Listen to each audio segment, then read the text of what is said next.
Si Kuse ay isang simpleng lalaki na nakakaintindi ng Russian, subalit di niya inakalang masangkot kay Alia na half-Russian sa kanyang ama. Isang dalaga na may angking ganda at talino na magaling maging sa sports at kasalukuyang student council treasurer sa taong ito. Kung saan papunta ang kakaiba nilang romansa, yan ang ating tutuklasin kaya halina kayo simulan na natin.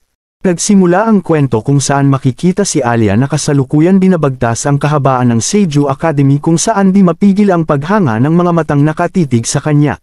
Saglit na hinto ang lakad ng dalaga matapos ang ambush ni Ando na nais masubukan ang karisma.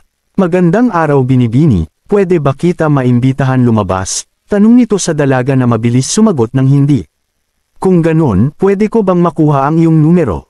Sa pagkakataong ito, harapan ng sinabi ni Alia na hindi, sapagkat wala siya kahit konting interes dito. Nagresulta para mapinsala si Ando na tuluyan na KO sa pagpuna ng dalaga sa pakinang nito sa leeg, na bawal sa rules ng student council. Pagkapasok sa classroom binati ni Alia ng magandang umaga si Kuse na mahimbing na natutulog. Dahil sa gusto ng response sinipa ng dalaga ang upuan, nagresulta para marinig ang magandang umaga sa bibig ni Kuse. Yan kasi kakanod ng anime. Mabilis humingi ng tawad si Kuse na inabot pala ng 1 AM dahil sa kakaante sa episode 8 ng Hashira Training. Sinabi ni Alia na baliw na umano ito, subalit sumagot si Kuse na kung kabaliwan ang pagtangkilik sa bagay na iniibig ay ayos lamang sa kanya. Nagsungit si Alia, ngunit nang mapahilik ang binata ay nasambit ang cute sa wikang Russian. At nang tanungin ni Kuse sa kahulugan, ay insulto ang kanyang sinabi. Makalipas ang ilang sandali na paiglit si Kuse sa talakayan, na nakitabi ngayon sa dalaga matapos malimutan ang libro sa chemistry. Nakatikim ng ballpen sa tagiliran ng binata at dahil sa sigaw ay natawag ni teacher para sagutin ang tanong. Timutahar ang binata kaya napatingin kay Alia na itinuro ang number 2. Mabilis sumagot si Kuse at mabilis ring narinig ang salitang malika. Nang si Alia na ang sumagot ay tama ito, nahalatang non-trip kay Kuse. Naiinis ngayon ang binata kaya naman muli siyang tinawag ni Alia ng cute sa wikang Russian. Ang di nito alam, nakakaintindi pala si Kuse ng Russian na waring gusto nang gumanti matapos niyang tawagin na parang bata sa kanyang wika. Dito na naalala ni Kuse ang kababata niyang half-Russian na kanyang kalaro sa nakalipas. Ang tanging dahilan kung bakit siya nakakaintindi ng Russian. Ganun pa man, naloko ang kanyang isip at nasabing di niya umano inasahang makatagpo si Alia, na nilalambing siya sa wikang Russian. Napagdesisyonan ni Kuse na di sabihin ang tungkol sa sekreto, sapagkat ayaw niyang mahimatay ang dalaga sa hiya. Fast forward sa recess kinuha ni Kuse ang cellphone at nang makita ni Alia ay nagpaalala na pinapahintulutan lamang ang paggamit nito sa emergency. Sinabi ni Kuse na emergency ito at nang tanungin ng dalaga kung bakit, sumagot siya na dahil libre ang gacha summon sa kanyang laro. Nakuha niya na nga ang rare summon at dahil walang pake sa rules, kinumpiske ni Alia ang kanyang phone. Mula dito, nakita ng dalaga ang chicks na Diyosa na kanyang kamukha at matapos sabihin ni Kuse na napaka-cute umano nang nakuha ay agad ring ibinalik ni Alia ang cellphone. Habang patuloy ang pagkasimp ng loko sa Diyosa, bumulong naman ang dalaga sa wika at sinabing cheater umano si Kuse. Napinsala ang binata na nagtago sa likod at nagtanong kung ano daw ba yon. Pasungit namang sinabi ni Alia na mandaraya daw ito bagay na mariing itinanggi ng free player na binata. Sinabi nito na malaking insulto iyon sa tunay na whalers ng laro. Patuloy nagsungit ang selos na dalaga hanggang sa napunta ang eksena sa kantin. Napaiyak itong isa na gusto niya umano magka-GF pero walang pake sina Kuse dito. Maya-maya pa dumating ang mga babaeng members ng student council kung saan, pinuri ni Kiyo ang ganda ng Kujo sisters. Samantala di naman mapigil ni Maro ang pagkasimp sa ate ni Alia na si Masha kaya agad sinabi ni Kuse na wala siyang pag-asa dito. Sinang-ayunan ni Kiyo na base sa kanyang narinig ay may boyfriend na umano si Masha at puro busted ang inaabot ng manliligaw. Nagpahayag ng inggit si Maro kay Kuse dahil sa pagiging close nito kay Alia, ngunit sinabi ng binata na napakasungit nito kahit isang taon na silang seatmates. Dito naman sinabi ni Kalbo na kung papapiliin ay mas may pag-asa siya kay Yuki, dahil mas approachable ito. Bagay na imposible sabi ni Kiyo dahil mas marami itong binasted kumpara kay Masha. Sa ilang sandali nakita si Kuse ni Yuki, na nagtanong kung pwede makitable. Sinang-ayunan nito ng tatlo kaya napaupo na rin si Alia na agad nagselos. Kapansin-pansin ang closeness ni Kuse at Yuki, kaya napatanong si Alia kung magkaibigan ang mga ito.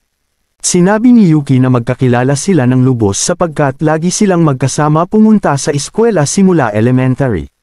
Namangha ang dalaga sa narinig habang nagtanong naman si Kuse kay Yuki kung magkaibigan ang dalawa. Sinabi nito na hindi pa, kung saan na kayo kung sinabi ni Alia na ayos lang naman sa kanya. Naramdaman ni Mamoru ang pagka-extra nila kaya mabilis silang umalis sa upuan. Agad nag-one step si Yuki kay Kuse na ikinaselos ni Alia. Tinatanong nito ang tungkol sa offer kay Kuse na samahan siya sa student council. Tumanggi si Kuse, ngunit nag-insist si Yuki na babagay ito sa student council, lalo pat may experience na ito. Ipinaliwanag ni Yuki kay Alia na nung nasa elementary pa lang sila ay naging vice niya si Kuse. Sinabi naman ng binata na no choice lamang siya dahil kailangan ni Yuki ng running mate. Dito na sinabi ni Yuki na kahit di halata ay maaasahan naman si Kuse. Mas nagpaselos ito kay Alia na sinabing alam niya na yun sabay inom ng cola. Matapos ang kainan nagpaalam na si Yuki, at dito ay nasabi ni Alia na di niya umano inasahan na magkaroon ng kaibigang babae ang adik sa anime. Gulat ang binata kaya sinigurado niya kay Alia kung hindi kaibigan ang tingin nito sa kanya. Dahil nalimot siya Your Honor, nakangiti siyang umalis. Kinagabihan, napanaginipan ni Kuse ang kababatang Russian kung saan masaya silang nag-uusap. At matapos nga itong magpabao ng halik sa pisngi ay tuluyan nagising ang binata. Sa kasamaang palad, hindi na niya maalala ang pangalan nito. Maagang tinungo ni Kuse ang classroom at agad tinapos ang mga gawain. Kaya pagkarating ni Alia doon ay makinang na ang paligid. Ito ay ipinagtaka ng dalaga sapagkat, ngayon pa lang niya nakita si Kuse na maaga pumasok sa eskwela. Matapos umupo nilapitan siya ng binata na agad napansin ang dumi sa kanyang medyas. Kung saan sinabi niya sa binata na nag-splash ang putik dahil kay Trakkun kaya iyon nadumihan. Ganun pa man, sinabi niya na ayos lang yun dahil may extra pa naman siya. Mula rito, tinanong ng dalaga si Kuse kung talagang wala itong interes sumali sa student council, na sinagot naman ito ng oo. May sasabihin pa sana si Alia ngunit nahiya siya kaya tinanggal na lang ang maputik na medyas. Ito ay nagdulot ng pinsala kay Kuse na nang mapansin ni Alia ay nag-switch agad sa tease mode. Pinakuha niya ang extra medyas kay Kuse habang pinapainggit ang legs. Pagkakuha nito sinabi niyang isuot ito sa hita kaya nawindang si Kuse. Habang ngiting commander, sinabi nito na gantimpala iyon at wala namang problema sa kanya at kung ayaw umano nito, edi wag. Pilit nilabanan ng binata ang kalikot pero napa-thumbs up na lang siya. Mula dito, napapaisip na si Kuse kung bakit nilalambing siya ni Alia sa wikang Russian, at kung ang pangtitrip ba nito sa kanya ay dulot ng pagka-stress. Nagtanong si Alia sa iniisip nito kung saan sinabi niya na kung ano ang meaning ng Russian word kanina. Sinabi ng dalaga na duwag umano, kaya siya na ang maglalagay ng medyas. Dahil dito nag-init ang binata kaya agad hinawakan ang paa ni Alia na napapailing ngayon, dahil di pa ready sa resulta ng panty trip niya kay Kuse. Habang nakikiliti, nilagay na nga ni Kuse ang medyas with pride and honor. Nang di sinasadyang humaplos ang kamay nito sa lupain na sinisikaten ng araw. Pinakain siya ni Alia ng sipa na agad ring umalis dahil sa hiya. Nagresulta ito para magkahiyaan sa klase, kaya napatext sa kapatid na babae si Kuse. Humihingi siya ng lunas sa pagkahilig sa hita na walang kwenta naman ang kinalabasan.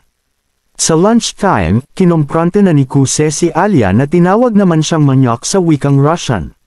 Humingi siya ng paumanhin dito na pinagbigyan naman siya. Sa katunayan ay nag-aalala pa ang dalaga sa sip ang tinamo nito, ngunit sinabi ng binata na ayos lang siya. At sa totoo lang ay dapat pa siyang magpasalamat dahil nakita ang tinatagong lupain ng dalaga. Dahil sa pagkadulas na ito lubos ngayon ang hiya ni Alia, ngunit sadyang onesto si Kuse na ipinagpasalamat na nakita ang di umano spectacular view. Nakatikim siya ng suntok kay Alia na ikinurse pa sa wikang Russian at agad tumakbo sa hiya. Dahil guilty hinabol ni Kuse ang dalaga kung saan umabot ng 10 minuto ang the chase. Habang hingal pareho ay akmang magpupropose pa si Kuse ngunit cola lang pala ang dinukot. Peace offering niya ito kay Alia na nagpa-hard to get muna bago ito tanggapin. Subalit nagawa naman mangharat ni Alia, nang sinabi sa wika kung gusto bang uminom ni Kuse. Naloko ang Gago dahil naisip na indirect kiss yun pero naduwag pa din sa huli.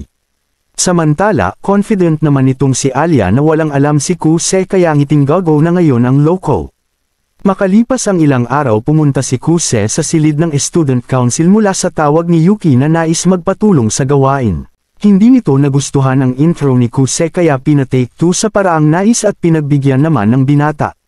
Bigla naman lumitaw si Alia na humingi ng paumanhin sa pag-istorbo sa lambingan ng dalawa.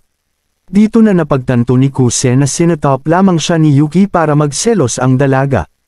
Matapos ito, agad nilang nilinis ang silid kung saan pinakuha ni Yuki kay Kuse ang kahon ng board games. Pagkabigay nito ng binata ay nagkaroon sila ni Yuki ng casual na usapan na lubos kinaselos ni Alia. Dahil dito nagumpisa na naman umusal ang dalaga sa wika na sinabing bigyan rin umano siya ng atensyon, na waring nagchant sa wika habang pinapalapit si Kuse. Team commander na naman nga ang dalaga, sa akala na di siya naintindihan ni Kuse na ngayon ay hindi kinakaya ang mga salitain niyang puro ng lambing. Nagpatuloy ang mga timang hanggang natapos na nga ang gawain, nang saktong dumating naman ang council president na si Kenzaki. Pinagmalaki dito ni Yuki ang pagtulong ni Kuse kung saan lumalabas na ilang beses nang nakwento dito ng dalaga ang patungkol sa binata. Kaya naman kahit wala pang ginagawa ay agad pinuri ng president si Kuse sa umano talento nito. Kinilala naman ni Kuse ang posisyon nito pero walang balak masangkot pa, kaya agad nagpaalam. Ganun pa man, sinabi ni Kenzaki na kailangan niyang magpasalamat sa pagtulong kaya ililibre niya umano si Kuse sa McDo. Tumanggi ang binata ngunit nagmungkahi si Yuki na tanggapin ang alok pagkat wala namang hapunan sa kanilang bahay. Nakakatunaw ang titig ni Alia kay Yuki na kapareho ni Kenzaki ay nagtaka. Nagtanong si Kenzaki kung paano nito nalaman na sumagot namang dahil magkasama umano sila dati. Habang walang naintindihan, inalok na rin ni President ang dalawa na sumama sa McDo na malugod tinanggap ng dalawa. Dahil dito, no choice si Kuse kaya sumama na lamang. Pagkarating nila agad ipinagmalaki ni Yuki ang kagalingan ni Kuse sa paperwork, trabahong pisikal, maging sa pag-MC at negosasyon. Dahil dito, tinanong ni Kenzaki ang binata kung may interes ito maging parte ng student council na sumagot naman ng wala, at sobra na umano ang responsibilidad ng maging bahagi siya nito sa elementary. Sinabi naman ni Kenzaki na kahit ganun, ay may benepisyo naman ito lalo na sa rekomendasyon. Pero tumanggi pa rin si Kuse dahil basic na umano maging Latin honor kaya wala ng thrill sa kanya. Ngayon ay sumama na si Yuki sa pagkumbinsi, na inalok si Kuse na muli siyang samahan kagaya sa elementary. Ngunit cringe daw ito sabi ng binata at di na daw kailangan dahil kaya ng mag-isa ni Yuki na sure win na umano sa eleksyon. Pero gusto ko kasama kita, sinabi ng ayoko, ang palitan ng dalawa. Sinabi naman ni Kenzaki kay Kuse na malayo sa sure win si Yuki sapagkat tatakbo rin si Alia sa sunod na eleksyon. Bagay na inamin naman ng dalaga na nagpa-intriga kay Yuki, kaya bago pa magsulian ng kandila, mabilis nang dumating si waiter. Matapos ito nagsiuwian na sila kung saan inalok ni Kuse ang pakipot na dalaga upang ihatid ito. Pagkarating ni Kuse sa bahay inabutan nito ang isang personalidad na ipinagtaka niya kung bakit naroon. Nagbabasa ito ng romantic novel kung saan nakarelate si Kuse, sa pagbalat kayo ng kapatid bilang kaibigan niya sa eskwela. At yun ay dahil ang personalidad na ito ay walang iba kundi si Yuki na kapatid pala ng binata. Spoiler alert, nag-divorce ang magulang ng dalawa kung saan napunta si Yuki sa ina at si Kuse naman sa ama. Ito ang rason kung bakit nagawang magbalat kayo ni Yuki sa eskwela bilang kababata ni Kuse na may brother complex pala. Kinaumagahan, nang peste agad si Yuki kay Kuse na ayaw naman siyang pansinin. Dahil dito sinabi ni Yuki, na sa sunod ay sekreto na siyang pupunta sa kwarto ng binata. Umalis ka nga dyan, bakit, na ano yung ano mo, ang maagang palitan ng mga loko. Sunod ng peste si Yuki sa shopping mall na gusto manood ng K-drama sa sine.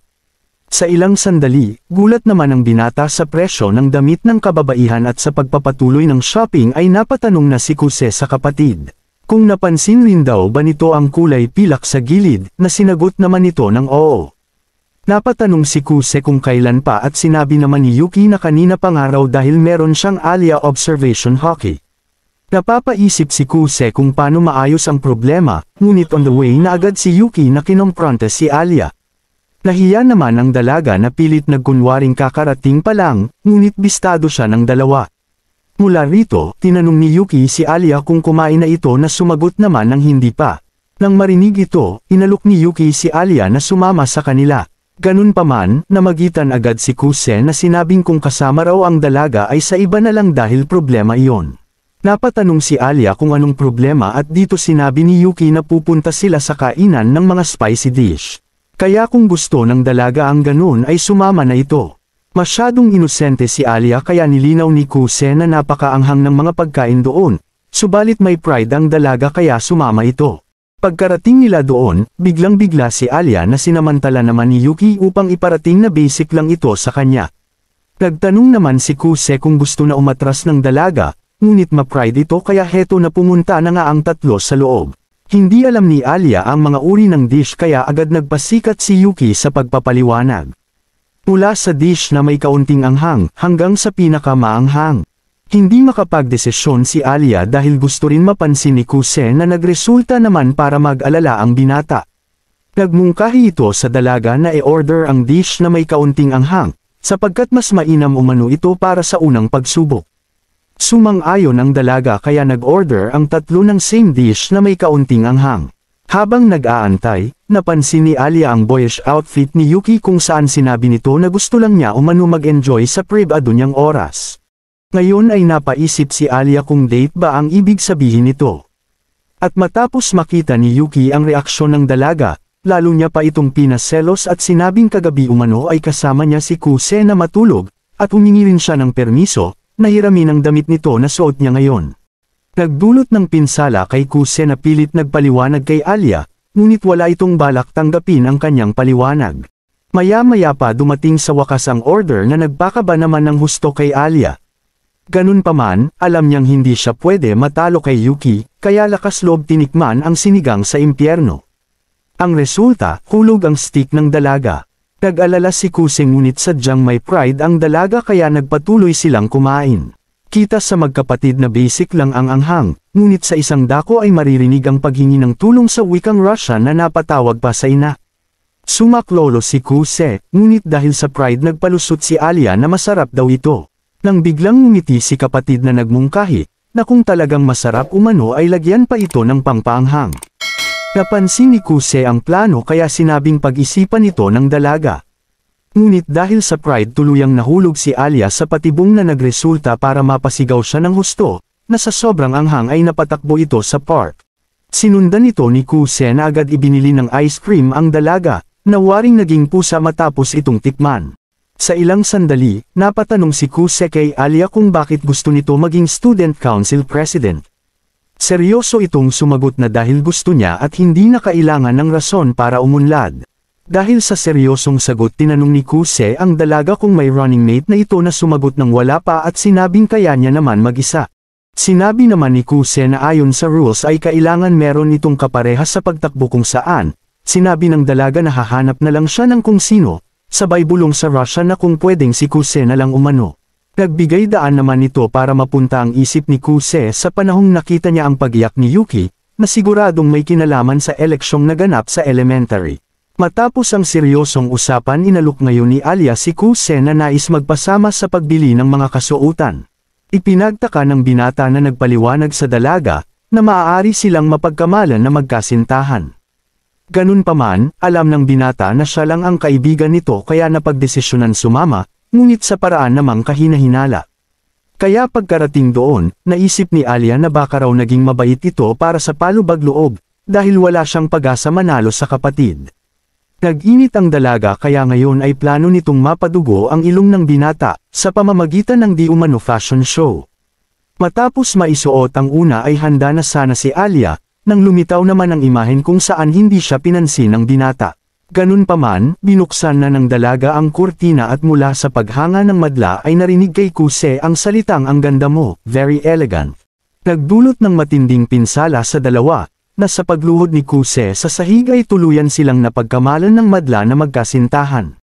Habang lubos ang kilig na isip naman ni Alia na parang sanay na ang binata kung paano purihin ang isang babae, kaya lumitaw na naman si Yuki na kanyang karibal. Mula rito, ginaya niya ang outfit ng rival kung saan nagpatuloy ang papuri at fashion show ng unregistered special couple. At sa wakas ang hinihintay ng lahat, ang outfit na mas mainit pa sa Hottie Has Here. Pilunsad ng dalaga ang first form pero Clive nang sa di inasahan ay naroon na pala si Yuki, na tapos na mag-shopping. Napaka mapangahas, oo nga ito ang mga salitang waring dismantle na tumama kay Alia na gusto ng maglaho. Nagmayabang tuloy si Brother Complex. Habang pauwi, lutang pa din ang isip ni Alia hanggang sa nagpaalam sila sa isa't isa. Kung saan matapos maiwan ang dalaga ay naisip nito ang ginawa na sinabing, baka umano immoral na siya sa tingin ng dalawa. Nawala naman ito matapos mapagtantong sabay bumaba sina Kuse, na sa tingin niya ay magkasintahan ang mga ito. Pagkarating ng dalaga sa apartment ay mababakas ang pagkapagod sa kanyang mukha, kaya naman agad siyang binigyan ng mainit na yakap ng sweet ate na si Masha. Ganun pa man, nanatiling nakasimangot ang dalaga hanggang sa kwarto kaya tinanong siya ng ate sa dahilan. Tumanggi sumagot si Alia sa unang ngunit sa huli, sinabi nitong nakita niya lang umano si Kuse kasama si Yuki, na wala siyang ideyang kapatid pala nito. Pilit mang itago ng dalaga ang selos ngunit bisto na siya ng ate na sinabing, mukhang dumating na ang lalaking magpapatibok sa puso ng dalaga. Sabay tanong, gusto mo si Kuse hindi ba? Ayaw itong aminin ni Alia na masaya nang sabihin na magkaibigan umano sila. Napasmug look na lang si Masha na nagtanong kung bakit sila magkaibigan, gayong ayaw ng dalaga sa mga tamad at petex lang ang alam. Ito ang katanungang nagdala kay Alia sa nakalipas na 6 na taon. Makikita ang guro na nagbigay ng gawain patungkol sa ulat sa mga negosyong lokal, at kung sino raw ang may pinakamaganda ay magkakaroon ng premyo. May matamis na ngiting tinanggap ito ng cute Alia na matapos maatasan ng leader sa local business na gagawa ng ulat, sinabi nitong ibibigay niya ang lahat para magwagi. Kinabukasan, agad nang tinapos ng paslit ang kanyang task ngunit sa di inaasahan, hindi ginawa ng mga kagrupo ang sarili nilang task at sinabing 1 linggo pa naman iyon at basic lang umano. Kaya naman matapos makita ng mga ito ang essay ng paslit, ay lubos ang pagkagulat dahil sobra-sobra umano ang effort ni Alia. Hindi ito nagustuhan ng paslit na nagtanong kung bakit papetex-petex lang ang mga kagrupo. Dahil dito tuluyang naghalo ang balat sa tinalupan na nagresulta para mag-isang gawin ni Alia ang pag-uulat. Sa kasamaang palad, hindi niya nagawang manalo na ngayon ay pinipigil ang pagpatak ng luha sa mga mata. Malungkot nilakad ng paslit ang landas pauwi habang sinisi ang sarili na umasa siya sa iba. Napakiramdam pa nito ay walang sinuman ang sing dedikado kagaya niya. Kaya tinatak sa isip na simula sa araw na yon ay sarili lamang ang kanyang aasahan at tuluyan ng naiyak. Lumipas ang ilang taon at nagbabalik si Alia sa Japan na kung saan ay pinuri siya ng madla dahil sa pagiging top nito sa entrance exam, gayong transfer lamang siya. Napatanong ang isa kung nanirahan ang dalaga sa bansa dahil sa galing nito magnihunggo, na sumagot namang oo at 5 taon na nga raw yon. Matapos ito, dito na dinatnan ni Alia si Kuse sa classroom na nakahilata na naman. Ginising ito ng dalaga, nahudyat naman para magpakilala sila sa isa't isa. Mula rito ay tila napukaw ang interes ni Alia sa binata, na sa paglimot nito sa textbook, mababang performance sa PE class, at sa pagtulog sa talakayan ay di niya namalayang, nakabisa niya na pala kung gaano ito katamad. Lumipas pa ang ilang buwan at naharap ang klase sa isang malaking gawain para sa school festival. Kung saan habang abala itong si Mauro sa pagpaplano ay petex lang ang karamihan, na nagpaalala kay Alia sa kanyang mapait na nakaraan. Muling naiwan mag-isa ang dalaga sa silid, at matapos masugatan ang kamay sa pagtahi ng ghost costume, naisip ng dalaga na hindi siya pwedeng sumuko kahit pa magresulta ito sa kanyang pag-iisa. Dito na nag-entrance de grande si Kuse, na nagmungkahing umuwi na si Alia at sinabing kinabukasan ay pagtutulungan na lamang nilang tapusin ang gawain. Tumanggi ang nakasimangot na dalaga, sinabi nitong mamaya na at tatapusin muna ang tinatahi. Dahil dito, umaksyon na si Kuse at sinabing tutulungan sila ng handicraft club para sa mga costume, sabay pinakita ang papel na naglalaman ng permiso para magamit ang eskwelahan buong gabi, na sabi ng binata ay dagdag interes para sa mga nakahilata. Ayon pa sa kanya kailangan lang i-set up ang mga kalalakihan sa mga dalaga sa handicraft club, bilang oportunidad magpasikat para mas produktibo ang paggawa. Ito ay mga bagay at pagpaplano na nagawa ni Kuse dahil sa koneksyon at tinatagong kasipagan, na ngayon ay sinabi kay Alia na umuwi na ito, pagkat di niya naman kailangan gumawa ng mag-isa. Ganun pa man, na-trigger nito ang PTSD ng dalaga na ipinahayag ang dedikasyon sa paggawa, na ayaw magbigay ng produksyong basta lamang. Sinabi ni Alia na alam niya umanong hindi naman sila ganon kadedikado kaya nga raw pinipilit niyang gawin mag-isa ang trabaho, sabay tanong kung mali ba yon. Walang pag-alinlangang sumagot si Kuse na sinabing sa maling destinasyon nakatuon ang mga efforts ng dalaga. Ayon sa kanya ang school festival ay hindi lang para sa isa kundi sa pagkakaisa ng lahat para gawin ang isang bagay ng magkakasama. Kaya kung gusto ng dalaga ng magandang resulta ay dapat umano nitong i-motivate ang mga kasama. Nagsilbing wake-up call ito kay Alia para makita ang liwanag sa landas. Habang naisip naman ni Kuse na baka nasaktan si Alia sa sinabi, kaya humingi siya ng paumanhin at ipinagpasalamat ang dedikasyon ng dalaga. Sa wakas ay nagdesisyon si Alia na umuwi, na kung saan ay nagpabaon pa si Kuse ng good night. Kaya habang naglalakad ay napapaisip ang dalaga kung sino raw ba ang lalaking yun.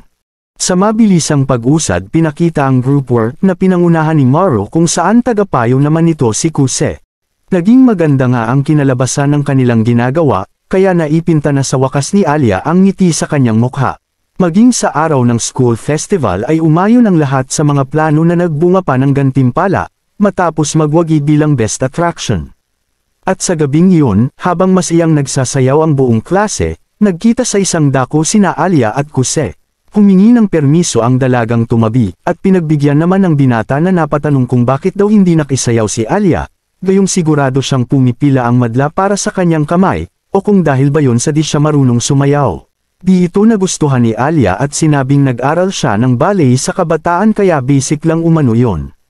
Ganun pa man nga raw, sinabi niyang di siya marunong bilang palusot sa mga pumipila dahil ayaw niyang maistorbo. Sumangayon si Kuse at sakit nga raw yon sa ulo. Ngunit sinabi ni Alia na sanay na naman daw siya. Ice princess ka nga, ang nasambit ng binata. Sumimangot ang dalaga dahil dito napatanong si Kuse, kung dahil daw ba yon sa iniisip ng iba na siya ay mapag-isa. Nagdulot ito ng inis kay Alia na ayaw nang marinig ang salitang mapag-isa, kaya agad humingi ng paumanhin ang binata. Mula rito, nagpaliwanag si Alia na ang ayaw niya ay ang salitang prinsesa, dahil nagre-resulta ito para i-label siya bilang maharlika. Alam nga raw ng dalaga na biniyayaan siya ng angking ganda at talento. Ngunit kailanman ay hindi siya umasa dito para maging easy-go-lucky. Kaya talagang nakakainis daw ito, sapagkat nawawalang halaga ang kanyang pagpupunyagi dahil sa estado. Matapos itong marinig, nangako si Kuse na hindi na niya tatawagin si Alia ng ganon. Kung saan nagpasalamat naman ang dalaga dahil sa payo nito na nagdulot ng magandang resulta. Humingi rin ng paumanhin ang dalaga sa kanyang asal sa nakaraang pag-uusap. Ngunit sinabi ni Kuse na wala lang raw yun at nagpayo lang naman siya sa event. Ganun pa man, tila hindi maatim ng dalaga na hindi magantimpalaan ang kabaitan ng binata. Kaya tinanong nito si Kuse kung merong kahilingan. Dito na nga hiniling ng binata na tawagin sa nickname ang dalaga na sinabing, lubos na kasiyahan kung siya lang ang makakatawag ng ganun kay Alia, lalo pat sikat ito sa madla. Muli, ginawa ito ni Kuse sa paraang kahina-hinala. Panandaliang naputol ang lambingan nang lumitaw ang kalalakihan na ngayon ay pinagkaguluhan ang dalaga. Kaya bago pa maagawan, mabilis nang kumilos ang binata at agad kinuha ang kamay ng prinsesa. At habang ang magkapareha ay kumikinang sa gitna ng entablado, di na mapigil ng rusong binibini ang tibok ng kanyang puso. Mula rito nagtanong ang binata, hindi ba't sinabi mong madali lang matutuhan itong sayaw? Kung gayon maaari ko bang makita? Sige ba, ito ang matamis na palitang nagsilbing panapos sa mga kaganapan sa pagdiriwang sa eskwelahan. Yun nga lang kinaumagahan, balik tulog na naman si Kuse. Kaya labis ang inis ng dalaga. Ano bang tingin yan, basura ba ako tanong ni Kuse? Harapang sinagot ni Alia na oo, habang iniisip na mukhang pinaasa lang siya ni Kuse sa wala. Matapos marinig ang kwento, buo na si isip ni Masha na yun ang dahilan ng pagkahulog ng kapatid kay Kuse. Muling itinanggi ni Alia, sinabi nitong friends lang umano sila. Ngunit friends to lovers nga raw yun sabi ni Masha, na kinuha ang laket na alaala ng first love. Nagpatuloy si Alia sa paliwanag at sinabing alam niyang maaasahan si Kuse at nagtitiwala din siya dito.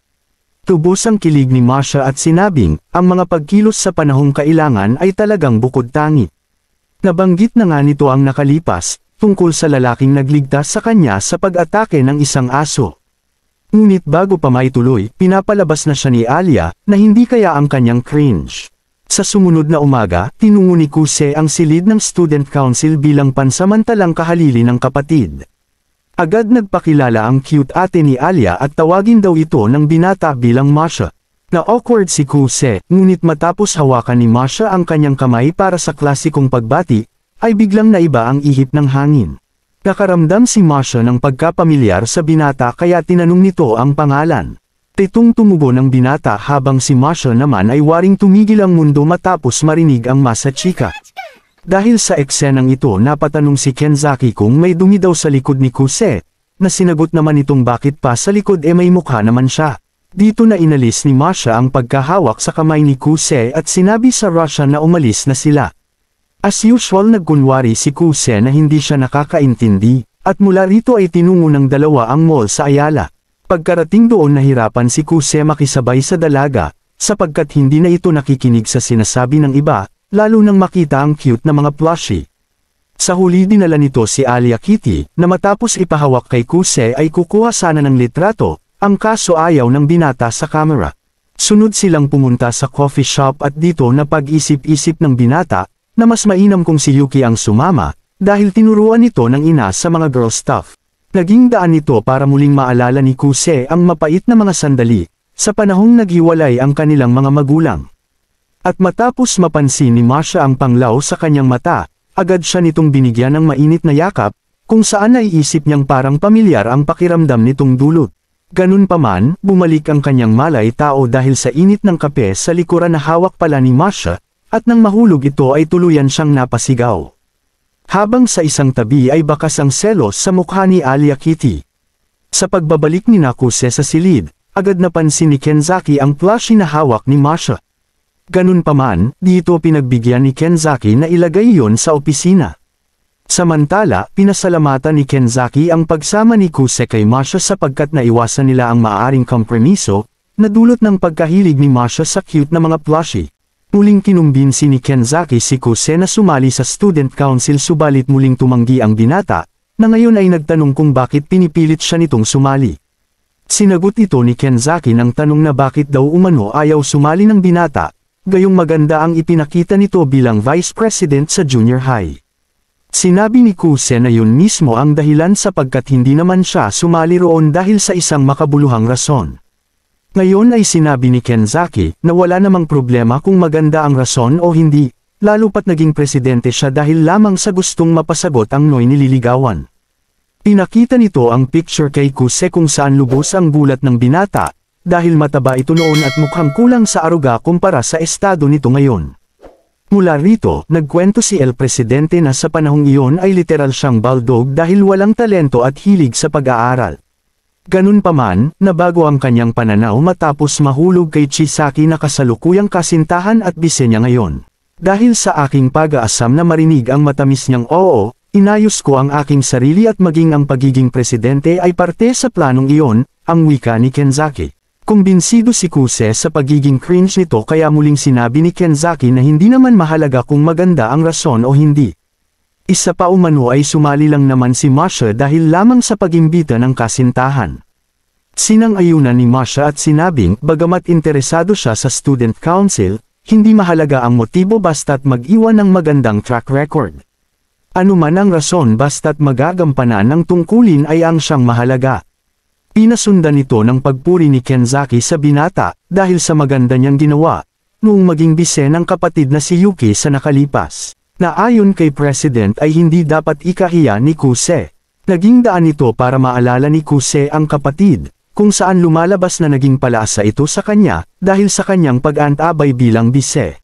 Mula dito ay muling nag-alok si Kenzaki upang sumali si Kuse, bagay na nais namang pag-isipan ng binata. Makalipas ang ilang sandali napansin ni Kuse na wala si Alia sa upuan, kaya tinanong nito si Kenzaki. Dito sinabi ni President na kasalukuyan nitong inaayos ang busot sa pagitan ng soccer club at baseball club. Ayon sa kanya, parehong nahaharap ang dalawang panig sa kani-kanyang event kaya pinagtatalunan nito ang field bilang lugar ng kanilang pagsasanay. Karaniwang si Chisaki dapat ang umaayos ng mga ganitong bagay, subalit sinabi ni Kenzaki na inaasikaso nito ang Kendo Club, kaya si Alia ang kanyang pinadala para sa kapakanan ng karanasan, lalo pat nais tumakbo ng dalaga bilang presidente sa sunod na eleksyon. Nagdulot ito ng pagkabahala kay Kuse kaya agad na siyang umalis para hanapin ang dalaga. Samantala, patuloy ang pagtatalo ng magkabilang panig na sinusubukan naman pakalmayan ni Alia. Nagtanong ang isa sa dalaga kung may solusyon itong naiisip, na nagmungkahi namang magsanay ang isang panig sa tabing ilog. Ganun pa man, mas maganda ang field bilang lugar ng pagsasanay, kaya walang sinuman sa mga ito ang nais magparaya. Nagpatuloy silang magtalo na rason para bumaba ng husto ang moral ni Alia. Iniisip nitong ito na marahil ang kabayaran ng kanyang pag-iisa, pangmamaliit sa iba at ang pagtanggi na makisangkot kanino man. Tuluyang naluha ang dalaga na nasambit na lang sa wika ang kanyang paghingi ng tulong. Sinagot naman ito ni Kuse na nag-entrance de grande na naman. Nagpakilala ang binata na miyembro ng Student Council bilang tagapamagitan, na ngayon ay seryosong nakangiti. Sa isang flashback, makikita ang binata na nilalakad ang labasan ng silid kung saan narinig nito ang pagtatalo ng dalawang panig. Pagkarating nito sa labas ng pinto, napagtanto niyang nahihirapan si Alia na ayusin ang busot. Ngunit naiisip niyang kailangan iyon sa pag-unlad ng dalaga kaya aalis na sana, nang biglang marinig ang mapanglaw na boses na humihingi ng tulong sa wikang Russian. Nagdulot ito ng pagkahabag kay Kuse na sinabi sa Russian ang kanyang pagtugon, habang nilalakad ang silid na pinagmula ng pagkasawing palad na iyon. Mabilis ang naging pagkilos ni Kuse na matapos malaman ang sanhi ng pagtatalo ay agad ipinahayag ang kanyang mungkahi. Ito ay ang paglipat ng baseball club sa tabing ilog para sa pagsasanay, sa kondisyong magpapadala ng miyembro ang soccer club bilang tagakuha ng bola, sa kadahilan ng mas marami ang miyembro ng mga ito. Tila ayaw pa rin tanggapin nito ng bawat panig, subalit inasahan na ni Kuse ang pagtindig ng tagapamahala sa soccer club, na ngayon ay sumangayon sa mungkahi ni Kuse. Dahil sa mga chicks ang magiging fetcher, napa-oo na lang sina Kalbo na hudyat naman para magkasundo ang dalawang panig. Ito ang mga pagkilos ni Kuse na mas nagpapahanga pa kay Alia. Makalipas ang ilang sandali, habang pabalik ang dalawa sa silid ng Student Council, humingi pa ng paumanhin si Kuse sa dalaga. Iniisip nito na inagawan niya ng responsibilidad si Alia, subalit sinabi ng dalaga na wala yung problema bagkus ay nagtanong kung paano nagawa ni Kuse ang malaaya no koji feat na iyon. Mula dito ay ipinaliwanag ng binata na magkasintahan ang pinuno ng baseball club at tagapamahala ng soccer club. Kung kaya matapos niyang ipasa ang mungkahi, ay agad na itong sinamantala ng tagapamahala nang sa ganun maayos agad ang gusot, na kinasangkutan nilang magkasintahan. Sa madaling salita si Kuse ang gumamit ng susi para buksan ang liwanag sa isip ng madla. Ipinagpatuloy ni Kuse ang paliwanag at sa gitna ng masayang pag-uusap ay kanilang dinatnan si Kenzaki na nag-aantay sa kanila. Agad itong nagtanong sa kinahinatnan ng kanilang lakad at matapos iparating ni Kuse ang magandang balita, ay agad binigyang credit ni President si Alia. Ganun pa man, bisto na ni Kuse na sinet up lamang siya ni Kenzaki kaya kahit pa nagpalusot ito, ay wala siyang kawala dahil may sanib ata talaga ni Ayanokoji ang binata. Ngunit sa huli, tuluyang tinanggap ni Kuse ang alok na sumali sa Student Council, na ngayon ay dilubos maisip kung paano siya nahulog sa plano ni El Presidente. Mula dito, nagtanong si Alia kung seryoso si Kuse sa pagsali sa Student Council, at kung dahil ba iyon sa gusto nitong maging running mate ni Yuki. Sinagot ng binata sa patanong na paraan, na kung ano ang gagawin ng dalaga kung sabihin niyang oo, at kung magkikwit ba ito sa pagtakbo dahil dun. Walang pag-alinlangang sumagot si Alia na hindi, at hindi siya atras kahit pa si Kuse ang maging katunggali. Dahil sa determinasyon sa mata ng dalaga, nagbalik tanaw kay Kuse ang pagiging dedikado ng dalaga. Nagresulta para kanyang ipahayag ang pagsuporta kay Alia na sinabing, gagawin niya ang lahat para manalo ito bilang presidente, at hindi niya nahahayaan pa itong maging mag-isa. At sa isa na namang epic scene ay inabot ni Kuse ang kamay kay Alia, na waring pahiwatig ng pananatili nito sa tabi ng dalaga na kanyang pagsisilbihan. Naging sanhi ito ng tears of joy sa dalaga na ngayon ay inabot sa binata ang kanyang kamay, at sa wikang Russian ay sinabi ang salitang gusto kita. Nagdulot ito ng matinding pinsala kay Kuse na naramdaman ngayon ng excitement, na pareho noong nakikipagkita pa siya sa kababatang Russian. Subalit dahil sa ngiting ito, gumana ang intuition hockey ni Alia, na agad tinanong ang binata, may iniisip kang ibang babae diba? Napatanong si Kuse kung paano nito nalaman, at dahil sa pagkadulas na ito ay naloka ang isipan. Bahagyang hininto ni Alia ang pagdurog sa kamay ni Kuse para maniguro kung si Yuki ang iniisip nito. Ngunit nang sabihin ni Kuse na hindi nagkakamali ka, ay muling hinigpitan ang hawak, sabay bitaw ng malakas na sampal na talagang nagustuhan pa ng loko. Mula dito, inabot ngayon ni Alia ang kanyang kamay kay Kuse, kung saan ipinagpatuloy nila ang romansa at mga pagkalikot habang naglalakad pa uwi. Matapos ang ilang sandali, narating sa wakas ng dalawa ang apartment ng dalaga. Tinanong ni Alia kung masakit pa rin ang pisngi ng binata, dahil sa sampal na tinamo na sinagot naman nitong, ang sakit nga namamanhid. Dahil dito, ginantimpalaan siya ng dalaga ng halik sa pisngi, na naging sanhi naman para malito di taranta ang kanyang isip. Di nito malaman kung dahil ba yon sa gusto siya nito, o kung klasikong paraan lamang iyon ng goodbye sa Russian. Makalipas ang ilang sandali, nakikipagsagupa naman ngayon ang dalaga sa kanyang isip. Pilit nitong tinatanggi ang pag-ibig kahit pa nasambit sa binata ang kanyang pagkagusto. At kahit pa umano totoo iyon ay mas prioridad niya ang maging presidente, nang muling lumitaw ang imahen, kung saan rejection ang kanyang inabot kay Kuse matapos magtapat. Dahil dito, bagdag ang inabot ng unan habang sinabing, ayaw ko rin sayo. Matapos ito, dumating ang kanyang ate na sa kanyang akala ay na-stress. Sa kabaliktaran, hinarap siya nito ng may matamis na ngiti at dahil umano ito sa wonderful encounter niya kay Alia Kitty. Pilit kinumbinsi ni Masha ang kapatid na kamukha nito ang plushie, subalit sadyang di makasabay si Alia sa kanyang kakyutan. Mula dito, binanggit ni Masha ang tungkol kay Kuse, ngunit natigilan ito at sinabing, mukhang naiintindihan ko na kung bakit nahulog ka sa binatang yun. Itinanggi ni Alia pagkat ayaw nito sa cringe. Ganun pa man, nagbigay payo ang ate na kung talagang gusto nito si Kuse ay mas mainam kung aminin na nito, bago pa siya magawa ng iba. Hindi ito makuha ni Alia na napapaisip ngayon kung bakit iyon nasabi ng kanyang ate. Balik kay Kuse na naglalakad pa uwi, naloka ang isip ng binata dahil sa kakornihan na pinagsasabi, kaya napatingala na lang siya sa langit, habang iniisip kung ang pagtago ni Alia sa nararamdaman gamit ang Russian language ay hindi lamang isang laro, sinabi pa nito na akala niya ay way of enjoyment lamang yun ng dalaga, ngunit pinutol ang pagkalito at kinumbinsi ang isip, nakapareha niya lamang ito na laging mali ang nasasambit sa mga delikadong sitwasyon. Mula dito, lumitaw ang imahen sa isip ni Kuse, kung saan nag-aaway ang kanyang magulang, kaya nasabi ng binata na isa siyang tanga para mag-alala sa pag-ibig, at ang pagdeklara ng suporta kay Alia ay hindi niya inasahan, gayong siya mismo ay pinapasa ng responsibilidad sa kapatid at tumakas. Matapos ito, nakarating sa wakas ang binata sa apartment kung saan nakita niya ang tsinelas ni Yuki at naiisip niyang maaring nakibahagi ito sa pag-oo niya kay Kenzaki na sumali sa student council. Binuksan ng binata ang pinto ng magulantang ito sa eksenang tumambad sa kanya. Napasigaw si Yuki ng menyok, ngunit bisto na siya ni Kuse, na sinabing tumahimik umano ito sapagkat plinano nito ang nangyari matapos marinig ang pagbukas niya ng pinto. Aalis na sana ang binata nang pigilan ng pesteng bata na sinabing may dahilan siya sa ginagawa. Pinagdamit ito ni Kuse, ngunit nagtawel lamang sabay sabing meron siyang importanteng bagay na napagtanto.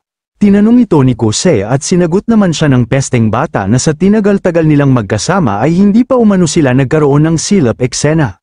Nagresulta ito para maloka ang isip ng binata at nagpatuloy naman si Yuki sa pamimeste nito sa kanya. Sa ilang sandali pa napatigil si Yuki na sinabing napinsala na naman ito ang binata. Ganun pa man, nanatiling cool si Kuse kaya nag-init muli si kapatid. Sinabi nito na itigil niya umano ang pagiging unfazed lalo pat nakita naman umano nito ang lahat mula Batanes hanggang Hulo. With pride and honor sinabi ni Kuse na mapipinsala lamang siya kung full package ang ipapakita nito, at talagang may hustisya umano kung di lang Chocolate Hills ang makikita kundi pati ang mahiwagang lupain na sinisikatin ng araw. Hindi naman ito abot ng kakayanan ni Yuki kaya nag-akal ang panalo si Kuse, nang muli siyang pigilan ni kapatid, "Huwag ka nga nakita mo lahat di ba? Mamon lang ang nakita ko." Matapos ang mga kalokohang sagutan na ito, dito na napatanong si Yuki kung sumali na si Kuse sa student council. Napaliko ang binata saka sinabi kay Yuki na napagdesisyonan niyang suportahan si Alia sa pagtakbo nito bilang presidente sa student council. Dahil dito, napatalon si Yuki sa kama at sinabing pinagpalit umano siya ng kuya, sa babaeng minsan lamang tumabi sa kanyang pagtulog. Tumanggi si Kuse, pero ayaw paawat ni Yuki na kinundi na ang umano. Di pagkakontento ng binata sa kanyang sikap at talagang humanap pa ito ng e-cup. Itigil mo nga yang mga e-cup na yan, sagot ni Kuse. Ganun pa man, muling binawi ni Yuki ang poise at sinabing mas mainam pa din ang basong nahahawakan kesa sa malaking baso na beyond reach naman. Ayaw pumatol ni Kuse, pero sadyang nanghahamon ng kapatid na willing ipamigay ang sarili, at ayos lamang umano dahil hinawakan na naman ito ni Kuse nung elementary. Sinabi ni Kuse na wala siyang alam dito kaya naman muling gumawa ng istorya ang kapatid, kung saan habang naglalaro ng habulan ay nagkadapaan at doon na nangyari. Subalit, bistong na ito ng binata sapagkat may hika ito sa nasabing panahon, kaya tigilan na umano nito ang kanyang cringe na hindi naman kailangan. Nagpatuloy ang cute na palitan ng magkapatid hanggang sa nagkasundo ito sa pagsuklay ni Kuse sa buhok ni Yuki. Humingi ng paumanhin ang binata at sinabing mas mainam na sa kanya na marinig at huwag rin itong isipin na dahil yun sa ayaw niya sa kanya. Sumagot si Yuki na ayos lang dahil mas challenge ito gawa ng siya ang magiging kalaban at alam din daw niya na mahal siya ng binata higit kanino man. Mula rito, kumalikot na naman si Yuki at sinabing laging bukas ang pinto kay Kuse. Kaya kung magsawa na itong lambingin si Alia ay bumalik lamang sa kanya. Itinanggi ni Kuse ang lambingan at hindi niya daw ito gagawin. Ganun pa man, confident si Yuki na babalik rin ang kapatid sa kanya at tuluyan ang umalis. Sa kanyang kwarto, napagtanto ni Yuki na sa wakas ay nakahanap na si Kuse ng motivation. Pero kahit hindi siya yun ay lakas loob na sinabing hindi siya magpapatalo. Kinaumagahan, nagtaka si Kuse kung bakit di siya dinalaw ng kapatid para gisingin. Pero positibo naman siya na di ito na-depress sa sinabi kaya bumaba na sana. Nang biglang may humawak sa kanyang paa at matapos ang gulat ay nakita niyang si Yuki pala iyon. Ang pesteng kapatid. Lubos ang tuwa ni Yuki sa reaksyon ng binata subalit naputol ito dahil naisip niyang natrap siya sa pinagtaguan. At mula dito ay binigay na nga ni Kuse ang nararapat sa mga pasaway na bata. Lumipat ang eksena kay Alia na kabadong inaantay si Kuse dahil sa Russian confession kagabi. Pinakalma nito ang sarili subalit nagulat siya nang marinig ang masa chika dahil dumating na pala ang binata na binati siya ng magandang umaga. Pilit pinakita ng dalaga ang usual self ngunit nagulat siya dahil kumikinang na ngayon ang binata. Maging sa pag-upo nito ay nakikita ni Alia ang kinang na cool umano, kaya naman nahihiya siya sa sarili dahil sa mga likot ng isipan. Napansin ni Alia na hindi natulog si Kuse sa klase, kaya napaisip siya kung binabago nito ang sarili, para tuparin ang pangako nitong suporta. Natigilan naman ang pagmuni-muni ng dalaga, sa isang tawag na agad nitong tinugunan para sa isang power slap dahil naglalaro pala ito ng volleyball. Amaze ang madla sa galawan ni Alia ngunit sa isang dako ay KO ang inabot ni Kuse, matapos tamaan ng bola sa ulo. Habang nagpapahinga ang binata agad nang dumating si Alia para kumustahin ang kanyang lagay. Mababakas ang alala sa mata ng dalaga, kaya naman sinabi ni Kuse na wag itong mag-alala pagkat ayos lang naman siya. Hindi kumbinsido si Alia kaya inabot nito ang kamay sa ulo ng binata para i-check kung may trangkaso. Nang biglang makita naman ni Kuse ang malaking kinabukasan na nagresulta sa pagkalikot ng isipan. Di pa dito natapos dahil pinakita ng dalaga ang ponytail wreath kung saan mas nakita pa ng binata ang kilikili nito, na nagdulot naman ng matinding pinsala sa loko. Ganun pa man, ayaw pa halata ng halatang binata kaya tinungo naman nila ang gripo para uminom. Ngunit, napatitig na naman si Kuse sa pag-inom ng dalaga, na sinagi ang buhok sa tenga. Kaya bago pa mahalata ni Alia ay agad nang nilublob ang ulo sa tubig, at nang tanungin ng dalaga ay sinabing para umano malinis ang dumi sa kanyang ulo. Maya-maya pa dumating si Masha na tinanong kung bakit basa ang binata. Ngunit nanatili itong cool habang nakatingin sa ulap at ang PE uniform umano ay talagang bukod tangi. Sa ilang sandali, di nakatiis si Masha kaya pinunasan ang ulo ni Kuse, nagresulta para makita nito ang mas maliwanag na kinabukasan. Nang tanungin ang binata kung na-refresh ito ay sinabing oo, at yun daw pala ang pakiramdam ng maging aso. Ang cute din pala ng mga pasaway na aso, ang sagot ni Masha. Dahil sa eksenang ito, napabakod expansion si Alia at agad pinapauwi ang ate, nawaring paalala na ang kay Alia ay kay Alia. Habang naglalakad pabalik na iisip naman ni Kuse na baka sa bundi sampay na naman siya, dahil sa pagkaway-kaway kay Masha. Ngunit mali siya ng akala sapagkat nagtanong si Alia kung talagang hindi malala ang tinamunyang pinsala sa ulo. Huwag ka nang mag-alala, basic lang ito. Ngunit duda pa din si Alia kaya hahaplusan sana ang binata, pero tumanggi ito, dahil sobra na ang mga pinsalang tinamos sa araw na yon. Nagtanong si Kuse kung bakit maalaga ang dalaga sa kanya, na sumagot namang dahil napansin daw nito na parang problemado siya. Tinanggi ito ni Kuse bagkus ay sinabing gutom lang siya. Dito na nagumpisang maisip ni Alia na mali siya ng akala. Dahil gutom lang daw pala ito kaya hindi natulog sa klase at nang sabihin ni Kuse, na mahimbing ang kanyang tulog ay nasambit sa isip ang salitang, "Walang hiya, di ako nakatulog dahil sa kakornihan natin tapos ikaw basic lang sayo." At sa pagtitig ng dalaga ay nakaramdam si Kuse ng delikadesa kaya pinatigil niya nito para sa isang salitain galing sa itaas. Ito ay, kapag tinamaan ka sa kanan ay ibaba lamang ang mukha para tamaan ang pisngi sa kaliwa. Sa kasamaang palad, di man lang nagasgasan si Alia, dahil sa sandaling yun ay basura lang ang tingin nito sa binata. Nagsungit ang dalaga mula sa klase hanggang sa lakad patungo sa silid ng student council, nangdat na naman nila ang mga players sa dalawang club na takot na umalis. Sa pagbukas ni Kuse ng pinto ay bistado ang salarin. Ito ay si Chisaki na hindi pinayagan makaalis ang binata. Mula dito, humingi ng paumanhin ang dalaga na nagpaliwanag na hindi umano sumunod ang kapwa club sa napag-usapan, kaya binigay niya dito ang nararapat. Napatanong si Kuse kung bakit pa kailangan ng espadang patpat na sinagot naman ni Chisaki, na mas mabuti na yun dahil kung kamay ang gagamitin, ay sure hit effect umano ang aabutin ng mga ito. Dahil sa mga narinig, nakaramdam si Kuse ng kaba at mukhang sakto daw ang alias nitong boss lady. Nagpaliwanag naman si Kenzaki na sinindek lang ng jowa ang mga bakla gamit umano ang violent background nito, na nagresulta naman para sa lambing eksena ng dalawa. Maya-maya pa dumating na si Masha na agad kinundi na ang lambingan sa silid ng student council. Tumanggi ang dalawa sa unang ngunit sa lambingan pa rin nauwi ang palusot. Dahil dito, hindi na nakayanan ni Kuse kaya maging siya ay bumanat na ng corny joke kay Alia na umpisa na din ang kanilang lambingan. Naiinggit ngayon si Masha na gustong makisali pero inayawan ni Alia, habang sinabi ni Kuse na mukhang hindi na maitatago ang lumalalim nilang relasyon. Sunod na dumating si Yuki at mula sa pagtitipon na ito ay nagpakilala si Kuse, at opisyal na ipinahayag ang pagsuporta niya kay Alia. Matapos ipahayag ang pagka-addict sa anime, agad siyang binati ni Kenzaki bilang bagong miyembro ng student council, na nagpahayag pa ng pagtitiwala sa kanyang kakayanan.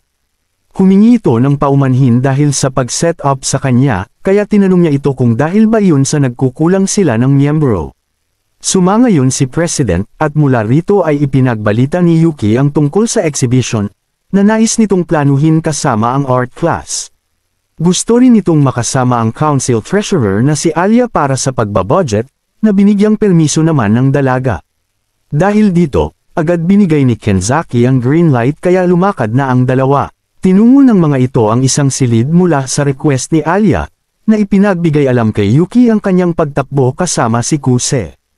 Alam naman ito ni Yuki kaya nagtanong kung yun lang ang pakay ng dalaga. Tumugon ito at wala rin umano siyang kasalanan kaya walang dapat ihingi ng tawad. Naiintindihan naman ito ni Yuki pagkat desisyon iyon ng kapatid, ngunit malungkot nitong sinabi na nanghihinayang siya na hindi siya ang pinili. Mula rito, nagtanong si Alia patungkol kay Kuse na bahagya naman nitong pinutol.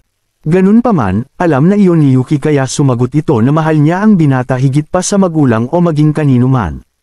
Isa iyong patibong na ikinabitag ni Alia, na pinasundan pa ni Yuki ng tanong, na kung ano ba raw si Kuse sa dalaga. Nahihiya man, ngunit lakas loob sinabi ni Alia na isa itong importanteng kaibigan.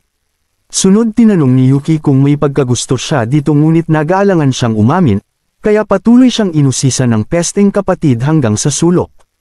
Ikinainis ito ni Alia kaya sinabing, kahit di pa ako sigurado sa aking pag-ibig, hindi ko isusuko si Kuse sa iyo. Dahil sa determinasyong ito, nagkaroon ng satisfaction si Yuki at sinabing magpatuloy na sila sa lakad. Pero bago makalabas, nag-request ito kay Alia na magtawagan sila sa nickname at pinagbigyan naman ng dalaga. Ikinatuwa iyon ni Yuki habang pilit naman naiisip ni Alia ang mga sinabi. Lumipat ang eksena kay Kuse na kasama ngayon si Masha sa isang paperwork. Ipinasa ng binata ang ginawa ngunit nakitaan iyon ni Masha ng pagkakamali. Dahil dito, ibinigay ni Kuse ang respeto kay Masha, dahil sa kagalingan nito sa kanyang posisyon. Samantala, kabaliktaran naman ito kay Chisaki na naligwak sa simpleng gawain. Kaya naman to the rescue ang kasintahang president na ipinagmalaki kay Kuse, ang kagalingan nito pagdating naman sa koordinasyon sa mga club. Sa dako ni Masha, natapos na ito sa gawain kaya ngayon ay inalok si Kuse ng kape. Matapos sumangayon pinapili nito ang binata sa flavor na gusto, kung saan pinili naman nito ang jam. May pagtatakang nagtanong si Kuse na hindi ba raw ay sa winter lang nagkakape sa Russia. Sumagot si Masha na depende iyon sa pamilya, at sa case ng kanyang ina ay nagkakape pa din ito kahit tag-init. Mula rito, nagtanong si Masha kung marami ang alam ng binata sa kanilang bansa, na sumagot namang hindi at nanunood lamang siya ng Russian movies. Ganun pa man, bluff lamang iyon pagkat nag-aral si Kuse ng gusto sa Russia sa pag-aasam na makausap muli ang kababatang Russian. Inihain na ni Masha ang tinimpla at nasarapan naman dito si Kuse, na nagpaalala pa sa kanyang ina na mahilig din sa kape. Nabawi lamang ang kanyang atensyon nang makita si Masha na kumain ng jam bago ang kape. Nagpaliwanag naman ito na depende din yun sa trip ng bawat isa. Tumikim si Kuse ng jam ngunit masyado itong matamis para sa nerd na tulad niya. Dumating sina Yuki at mula sa payapang pagkape ay noindang na naman si Kuse, nang umupo ng napakalapit si Alia sa kanyang tabi. Nang tanungin ito ay sinabi ng dalaga na alinsunod lamang iyon sa pamahiin sa Russia. Duda pa rin si Kuse, kaya nang makita ang kapatid na nakangiti ay alam na may kababalaghan itong ginawa. Siniguro ni Kuse kay Masha ang tungkol sa pamahiin, na tumugon naman at sa totoo daw ay ikakasal ito dahil sa ginawa. Nangyaring kinulit pa nito si Alia kung may nais ng pakasalan, ngunit sinabi nitong pamahiin lang iyon. Nasa pagsambit sa Russia na masyado pang maaga para sa kasal ay lubos ang pinsala ni Kuse, lalo pat naroon si Masha, na obvious na kakaintindi nito. Binigyan ni Masha ng malaking parte ng jam si Alia na ikinagulat naman ni Kuse, na waring isa ring pamahiin sa pag-ibig. Matapos ito, agad na silang dinismiss ni Kenzaki at uwian na. Magkasabay sina Kuse at Alia kung saan nag-alok ang binata na sumaglit muna sa McDo, para pag-usapan ang preparasyon sa eleksyon. Nadismaya naman si Alia at sinabi sa Russian na akala niya ay date umano ito, nagresulta para ma-damage si Kuse. Sa silid ng kainan, nagulat ang binata sa dami ng panghimagas ni Alia, kaya nagpaliwanag ang dalaga na stress reliever lang iyon. Dito na tinanong ng binata kung may ginawa si Yuki na sumagot naman ng wala. Ganun pa man, bisto niya ito kaya sinisigaw sa isip ang pagkataranta dahil sa pinaggagawa ng kapatid. Si Alia naman ang nagtanong kung may namamagitan sa dalawa at sinagot naman ni Kuse ng wala. Dito nagpaliwanag ang binata na balat kayo lang ang hinhin ni Yuki at siguradong iniinis lang nito ang dalaga. Matapos ito, seryusong sinabi ni Kuse kay Alia na sa kakayahan nito ngayon ay matatalo ito kay Yuki. Naniguro si Alia ngunit diretso ang binata at talagang malakas raw ang posisyon nito ngayon. Ipinaliwanag niya na sa junior high election kung saan vice siya nito, ay mayroong 12 running mates ngunit kalahati sa mga ito ay umatras dahil sa general meeting. Nagtanong si Alia kung ano yun at sinagot naman ni Kuse na isa iyong debate patungkol sa partikular na issue.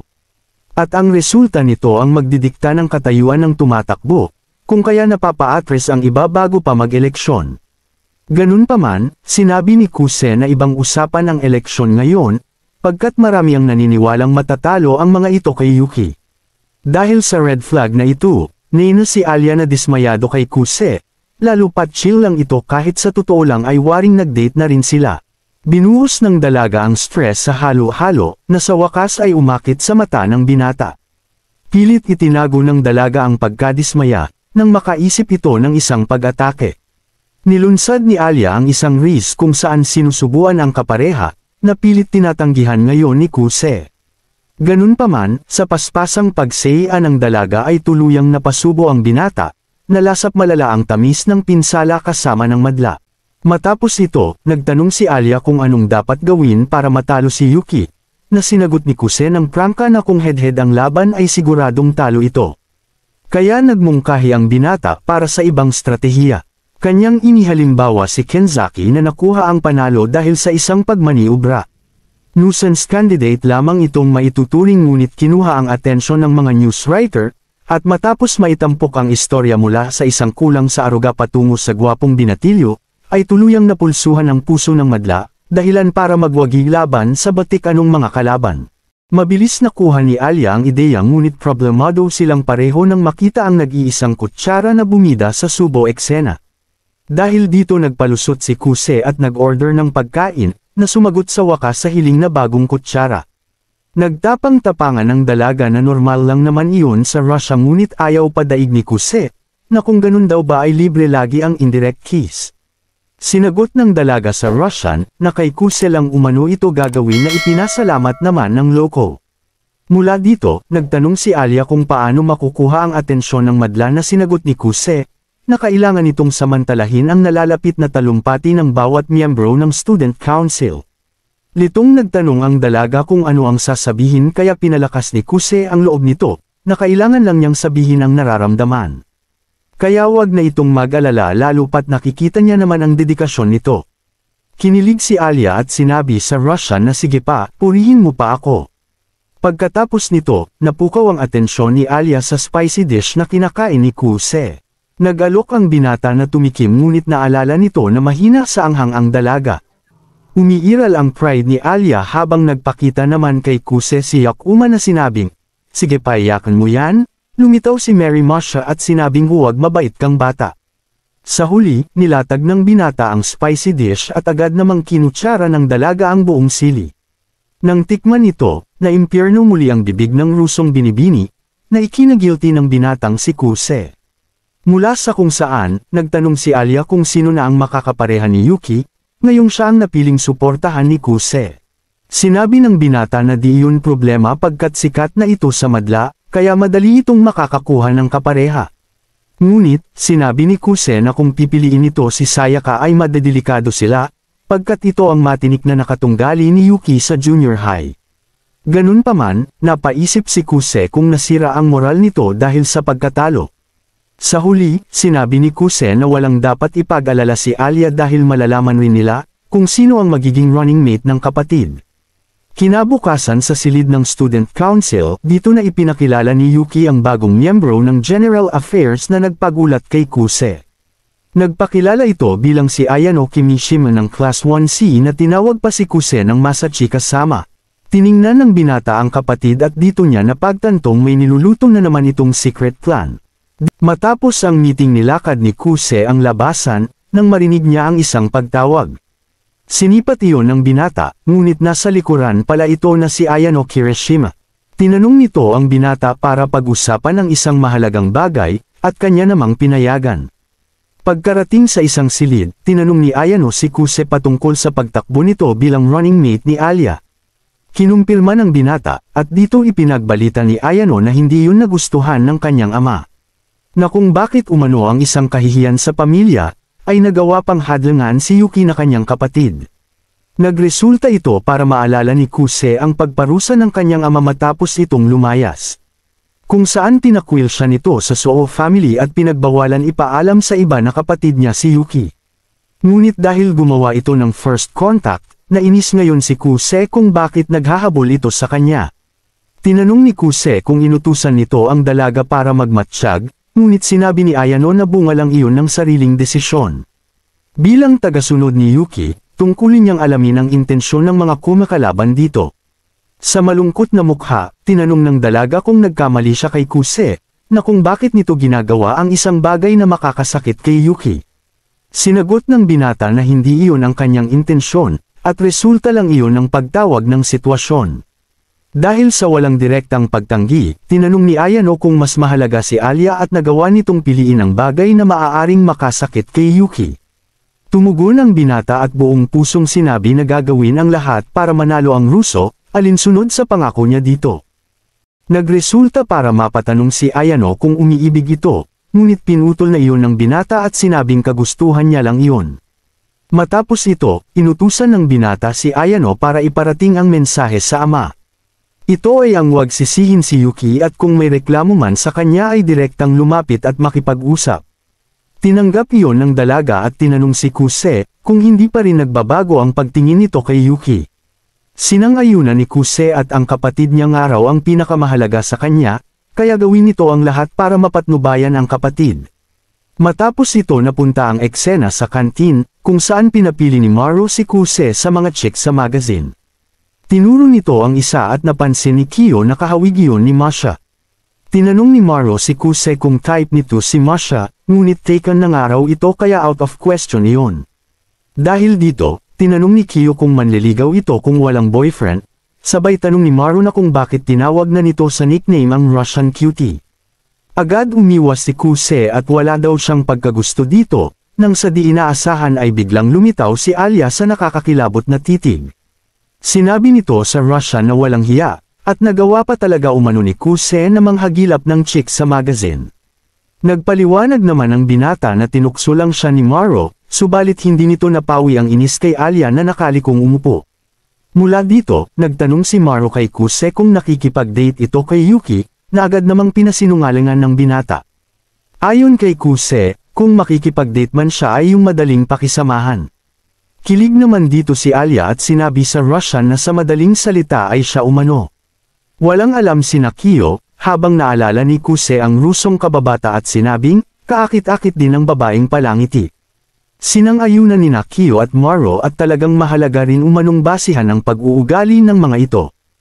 Ganun pa man, nakaramdam si Kuse na insulto iyon kay Alia, at totoo naman pagkat nagtatampo na ito. Kinumbinsi ni Kuse si Maru para magpapuri, subalit hari ito ng sablay at sinabing basic lang iyon sa Ice Princess. Ang resulta, sa bundi sampay ang binata at pati magazine ng chicks ay kumpiskado pa. Sa isang dako, ipinagbalita ni Ayano kay Yuki ang mga sinabi ni Kuse, na nagpahanga dito at sinabing mukhang seryoso talaga ito. Sinang-ayunan ni Ayano at maging ang ano niya ay napapa-ano umano. Dahil sa anong ito, nagtanong si Yuki kung may pagkagusto ito sa kanyang kuya. Itinanggi ni Ayano at sapat na umanong magamit lang siya at magkaroon ng pakinabang bilang tagasunod. Kumulikot si Yuki at sinabing Super M lang naman pala. Nang tanungin ni Ayano kung ano iyon ay Super Maid umano. Nagresulta para ganahan ang dalaga na sinabi ngayong pagbubutihan pa para masustain ang pagiging Super M. Matapos ito, ipinarating ni Ayano ang sinabi ni Kuse na si Yuki ang pinakamahalaga sa lahat. Napatakbo si Brother Complex dahil sa kilig, na muntik pang isigaw ang pag-ibig sa kuya. Ganun pa man, di niya umano inasahang makatunggali ito, lalo pat bago ito sumali ay basic lang ang mga makakatunggali sa eleksyon. Nagdudulot ito ng matinding kasiyahan, sapagkat hindi pa niya natatalo ang kapatid sa usapang sino ang mas magaling sa kanila. Matapos ito, tinalo na nga ni Yuki si Alia sa laro ng baraha, at talagang asar talo naman ang dalaga. Nagpalusot si Kuse na dahil magaling ang kapatid sa larangang iyon, subalit binoses ni Chisaki ang iniisip niya at dahil umano ito sa madaling mabasa si Alia. Sinang-ayunan ito ni Kenzaki, at hindi niya daw inasahang mas magiging mahirap basahin ang ate nitong si Masha. Sinabi naman ng binata na masyado lang itong cute, ngunit muling nagboses si Chisaki na kung minsan ay sira ang ulo nito. Nang sa isang iglap ay gulatin naman ito ni Ayano na nag-alok ng kape. Napatanong si Kenzaki kay Ayano kung natutuhan nito ang concealment magic bilang tagasunod at sinagot naman nito ng oo. Ipinaliwanag niya na dating tagasunod ang kanyang lolo sa pamilya Suo, ngunit sinabi niyang kagustuhan niyang maging tagasunod, at hindi dahil sa ipinasa sa kanya ng pamilya ang naturang trabaho. Lubos niyang idolo ang lolo, kaya grade 2 pa lang daw ay naging tagasunod na rin siya. Muntik naman itong madulas nang subukan banggitin si Kuse, kaya pinalapit ito ng binata upang paalalahanan. Muling nagtanong si Kenzaki patungkol sa flash skill nito, at dito na napakwento ang dalaga sa pagsasanay nito para maging isang hangin. Pinutol ni Masha ang pakikipagsapalaran na ito at umupo sa tabi ni Kuse, dahil napalayas ng asartalong kapatid. Nag-alala si Kenzaki sa magiging resulta ng laro ngunit kabaliktaran naman iyon kina Kuse at Masha, na naniniwalang nag-enjoy lang ang dalaga. Naubos ang kape ni Ayano, kaya nagpresente si Masha na bumili sa tindahan. Nag-request ang dalaga kay Kuse na samahan siya at hindi naman nagawang tumanggi dahil cute. Mula dito, nagtanong ang binata sa ipapabili ng madla, na madali naman niyang nasa ulo at nagpahanga sa mga ito. Samantala, napaka-cute naman ni Masha pagkat nakisali pa ito sa magpapabili gayong magkasama sila ng binata. Sa kanilang lakad, pinasalamatan ni Masha ang binata sa ginawa nitong pagsuporta kay Alia. Ngunit sinabi ni Kuse na simpleng bagay lang iyon, kaya hindi na kailangan magpasalamat. Hindi ito sinang-ayunan ni Masha, pagkat siya lang ang nag-iisang tao na pinagkatiwalaan ng kapatid maliban sa kanya. Sa kung saan, napatanong si Kuse kung tinatagaw ng dalaga ang tunay na sarili sa kapatid, na nagpahinto naman dito. Sinabi ng dalaga na ayaw lang niya makipag-compete dito, pagkat higit kanino man ay alam niya kung gaano ito kadedikado. Sa isang flashback, makikita ang cute ate na kinumutan ang kapatid, matapos makatulog sa sala dulot ng ginagawa. Ganun pa man, sinabi nito na hindi balat kayo ang kanyang ginagawa, ngunit di niya tinatanggi ang pagiging maalaga sa kapatid. Ayon pa sa kanya, ayaw niyang maramdaman ng kapatid ang pag-iisa, at bilang ate ay tungkulin niyang alagaan ito. Gumawa ng koneksyon ang salitang yun kay Kuse na naisip ngayon ang kapatid na si Yuki, ang tanging rason kung bakit siya lumalaban sa kabila ng pagiging pasaway nito. Pinuri ni Kuse si Masha sa pagiging dakilang ate, kung saan kinilig naman ito at nagpakyut, sabay nagpaalala na sa kanila lang ang napag-usapan. Dahil dito, nasambit na lang ni Kuse na sino umano ang mag-aakalang sa gitna ng pagiging cute nito, ay nakatago ang isang mature side. Ibinalik ni Masha ang parehong salita sa binata, ngunit sinabi nito na hindi naman siya kagaya ng dalaga, na may makabuluhang rason. Sinabi niya na nais niya lamang enjoyin ang buhay, kaya pasimple lang ang galawan ng walang umasa sa kanya. Ganun pa man, alam ni Masha na malalim ang salitang iyon, kaya muli nitong hinaplos ang buhok ng binata upang pahupain ang tensyon sa isip. At dahil sa hinahon ng mga paghaplos ay napapaisip na si Kuse, kung bakit di niya magawang tanggihan si Masha. Sa isang dako, nahinto naman ang lakad ni Alia mula sa tawag ni Sayaka na nais siyang makausap. Direkta itong nagtanong kung totoong tatakbo ang dalaga kasama si Kuse. Nang kumpirmahin iyon ay dito na uminit ang eksena. Matapos sabihing wala itong hiya, pinaratangan ni Sayaka na manggaagaw si Alia. Sapagkat kinuha pa talaga umano nito ang nais makapareha ni Yuki na kanyang katunggali. Umalma rito ang dalaga na kung nais daw ba nitong sabihin, na gumamit siya ng pandaraya para lamang makuha si Kuse. Nagpatuloy si Sayaka sa atake at sinabing, hindi ba? Hindi ko alam kung bakit pinili mo ang basurang yun, ngunit ginawa mo yun para inisin si Yuki hindi ba? Bago pa tumindi ang tensyon, dito na muling nag-entrance di grande si Kuse para linawin ang sitwasyon. Harapan sinabi ng binata na desisyon niyang samahan si Alia. Nagpainis iyon kay Sayaka at nagtanong, kung bakit umano sa transfer student pa ito sumuporta. Ipinagbigay alam ni Kuse na aprobado ito ng kapatid, kaya nais niyang humingi ito ng paumanhin sa masakit na mga pananalita kay Alia. Dito na nag-init si Sayaka at harapang hinamon ng binata sa isang general meeting. Dineklara nito na papatalsikan niya si Kuse sa lupon ng student council, at matapos subukang sawatahin ni Alia ay ginantihan ito ng maanghang na pananalita. Dahil dito, buong tapang tinungo ng dalaga ang tabi ng binata at sinabi, kung nais mo talagang talunin si Kuse ay ipakita mo muna sa akin ang iyong kagalingan. Tinanggap ni Sayaka ang paghamon na nagsilbing panapos sa kanilang mainit na usapan. Kinaumagahan, kinumpirma ni Kenzaki ang proposisyon ni Sayaka patungkol sa review process ng mga guro bago makasali sa student council. Ito ay isang pag-atake na sa tingin ni Kuse ay naglalayong patalsikan ng isang isigay na tulad niya. Tinanong ni Kenzaki ang dalawa kung tutuloy ito kahit walang merito, na mabilis sinagot ni Alia ng oo. May merito nga raw kung magwawagi sila pagkat tataas ang kanyang estado bilang kandidato sa pagkapresidente. Hindi niya rin nagustuhan ang ginawang panghihiya ni Sayaka sa kanila kaya't nais itong talunin at humingi ng paumanhin. Sinigundahan ito ni Kuse kaya nagdesisyon na si Kenzaki na ayusin ang gagawing debate. Nagpresenta si Yuki na siya na ang bahala sa flyer sabay sinabi ang good luck kina Alia at Kuse. Sa pagsapit ng hapon, gumawa na ng preparasyon ang running mate kung saan binigay ni Kuse kay Alia ang posibleng mga katanungan na ibabato ni Sayaka. Naging maganda naman ang mga naisagot nito at napatanong sa binata kung may alitan sila ni Sayaka. Sinagot ito ni Kuse ng wala, ngunit kung ganun nga raw ay bakit iritado ito sa kanya. Ayon kay Kuse marahil umano ay iniisip nitong makikipaglaro na naman siya sa posisyon. At sa malalim pang paliwanag, Sinabi nitong ang pagkalas kay Yuki na number 1 sa survey at ang pagiging kapareha ng isang transferee ay sapat na dahilan para magalit ito. Ito ang mga salitang nagdala kay Alia sa realisasyon na siya ang dahilan sa problema nito ngayon. Kung kaya, nangako ito kay Kuse na mananalo siya bukas. Kinaumagahan bago ang debate, kinumusta ang dalawa ng partner ni Sayaka na sino Naomi Mai kung saan question ni Kuse ang pagiging relax nito. Sinabi naman nito na dahil yun sa hindi siya kasali sa debate sabay nagpakilala. Nagbigay galang naman dito si Alia at dito sinabi ni Nanawa na magkakasundo umano ang dalawa at tuluyan ng umalis. Dahil sa low profile na karakter napatanong si Alia kung talagang running mate ito ni Sayaka. Kinumpirma iyon ni Kuse at kahit nga raw magkabaliktad ang ugali ng mga ito ay maganda ang kanilang relasyon bilang best friends. Liban pa dito, mataas din ang estado ni Nanawa kaya't siguradong marami itong koneksyon. Ipinag-alala iyon ni Alia ngunit sinabi ni Kuse na isipin muna nito ang debate kay Sayaka. Sa silid, nag-uusap na ang madla sa magdedebate at dito na nga pumasok ang dalaga. Ganun pa man, halatang kabado ito lalo't sumagi sa isip ang nakaraang rejection. Pilit man pinalakas ang loob subalit nang ibabaw pa din sa isip ang negatibong komento ng madla.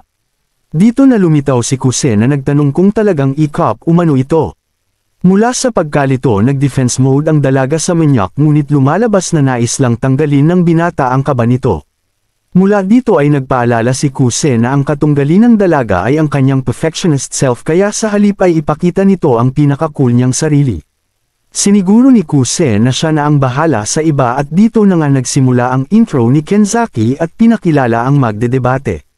Matapos banggitin ang agenda, kanya nang tinawag si Sayaka para ipresenta ang argumento bilang proposisyon.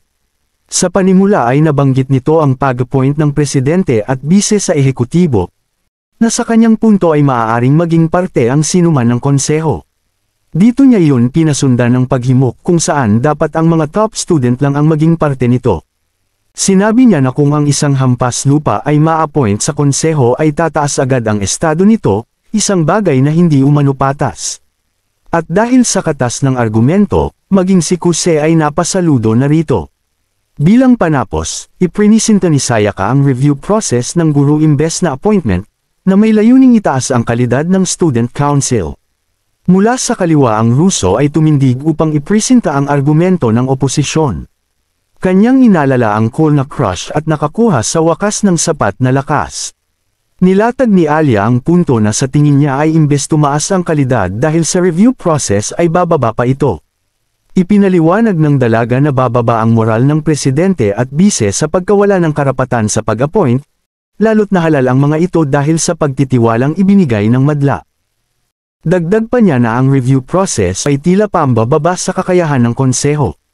At bilang panapos, sinabi ni Alia na mawawalang kalayaan ang ehekutibo upang sumali, at ang punong miyembro na hindi maaring tanggihan ang personalidad na itinakda ng nasabing review process. Tinimbang naman ng binata ang resulta at sa kanyang tingin ay patas ang labanan. Sunod na ang pagdedebate at nauna si Sayaka, binalikan nito ang appointment sa kahit sino at sinagot ni Alia na ayos lang ito kung walang issue. Muling iginiit ni Sayaka ang halaga ng review process sa kalidad ng konseho, ngunit muling sinagot ni Alia na tungkulin na iyon ng presidente at bise. Sa kanyang punto ay lampas na iyon sa kanilang kapangyarihan. Dahil dito naaamoy na ng binata ang panalo, subalit sa sunod na ribat ni Sayaka ay nag-iba ang resulta. Yun ay dahil nakibaka na ang madla, upang questionin ang kredibilidad ng Rusong binibini, na umano transferee lamang. Mula sa kawalang pag-asa pinukaw ang kanyang atensyon ng binata. Huwag kang mag-alala, ako nang bahala rito. Matapos tawagin ang atensyon ng madla sinundan iyon ni Kuse ng isang biro at talaga namang kumuha sa atensyon ng lahat. Nilatag ng binata ang punto na walang dapat pagtalunan sa usapin, isang usaping inaprobahan ni President Kenzaki na kanyang nabisto. Kwinento ng binata sa madla ang patungkol sa path to greatness ni Kenzaki. Kung saan mula sa hampas lupang taba ay inayos ang sarili, pinag-usayan ang pag-aaral at nag-gym hanggang sa nanalo na nga ito sa pagka-presidente. Sa kanyang panapos, sinabi ni Kuse na nahalal si Kenzaki sa kasalukuyang sistema kung saan binibigyang tsansa ang pasyon ng sinumang gustong maglingkod. Kung kaya sa simula pa lang ay kumbaga hindi na kailangan ng review process na yan. Mula sa pagkahiya binigyang pahintulot ni Kenzaki ang grupo para sa pinal na debate. Ngunit sa sandaling ito ay napa-walkout na si Sayaka. Sinundan ito ni Alia ngunit napa-surrender na nga ang partner nitong si Nonoel na ibig sabihin lang ay ang Team Russo ang nagwagi sa debate. Sa isang dako, naalala ni Sayaka ang panahon kung saan unbeatable ang magkapatid na Suo at nagpasuko sa pangarap, kung kaya pakiramdam nito ay natraidor siya nang magpalit ng kapareha si Kuse. Dito naman siya inabutan ni Alia kung saan tuluyang ipinarating ang mga sama ng loob sa dalaga at kung bakit umano siya pa ang napili ng binata.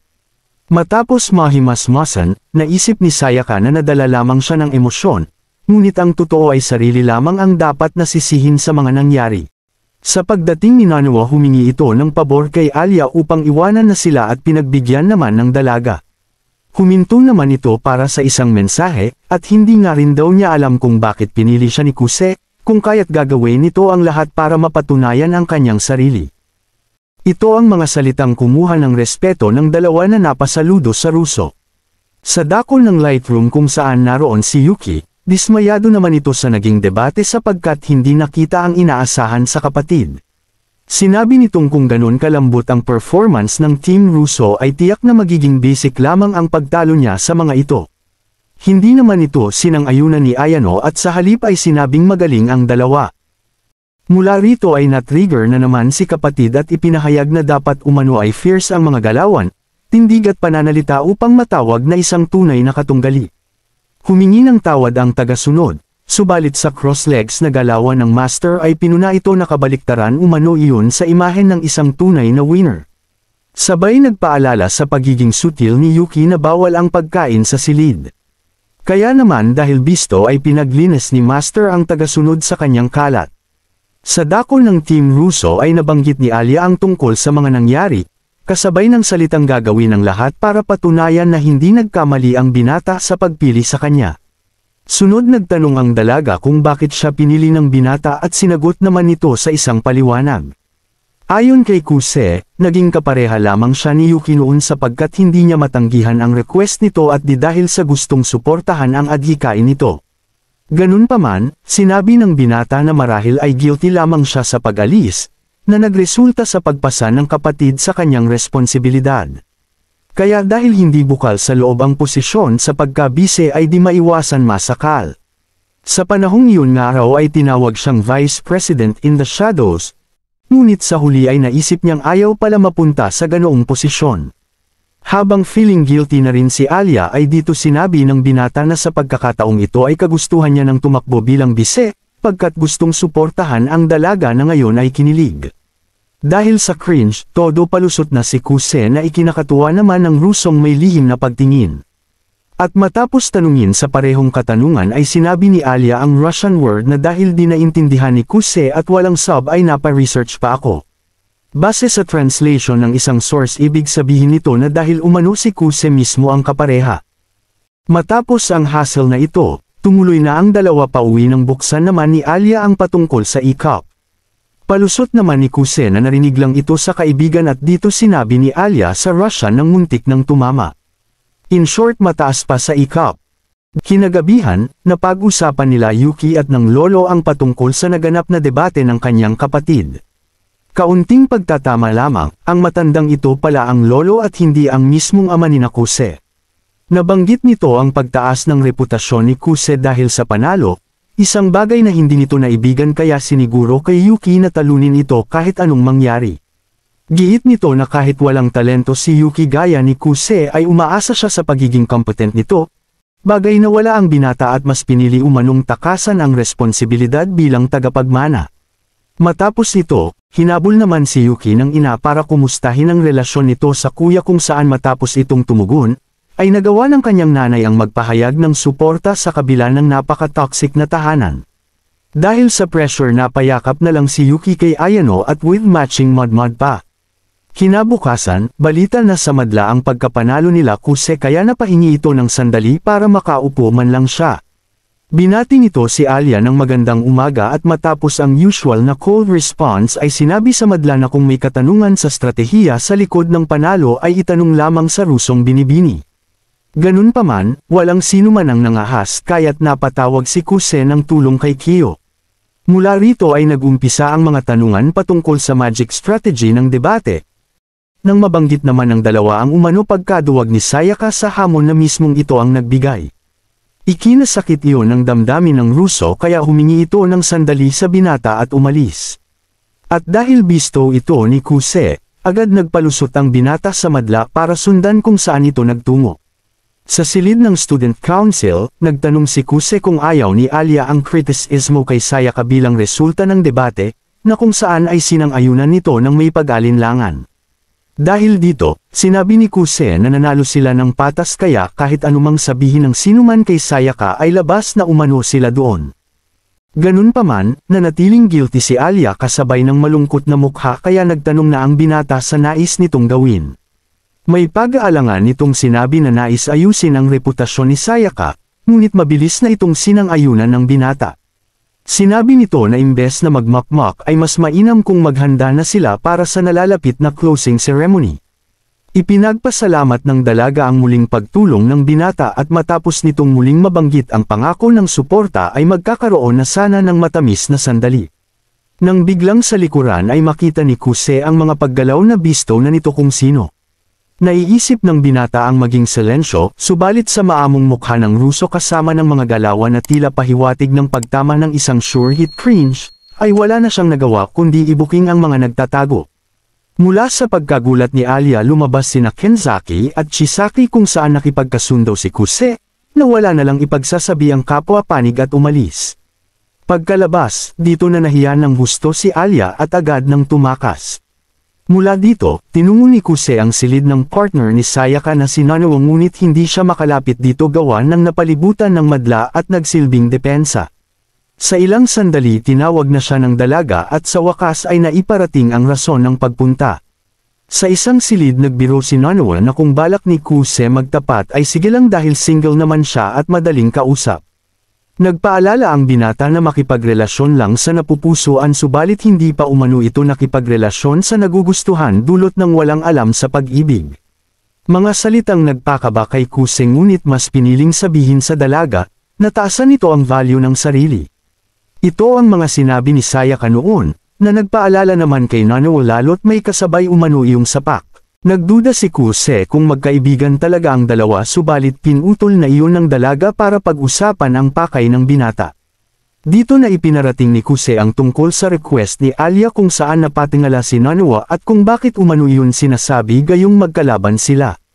Matapos banggitin ang mga kaibigang ipinadala na paunang kritiko ni Alia sa debate, sinabi sa kanya ni Kuse ang kapangahasan at hindi man lang ito nag-alangang mawala ang mga kaibigang iyon.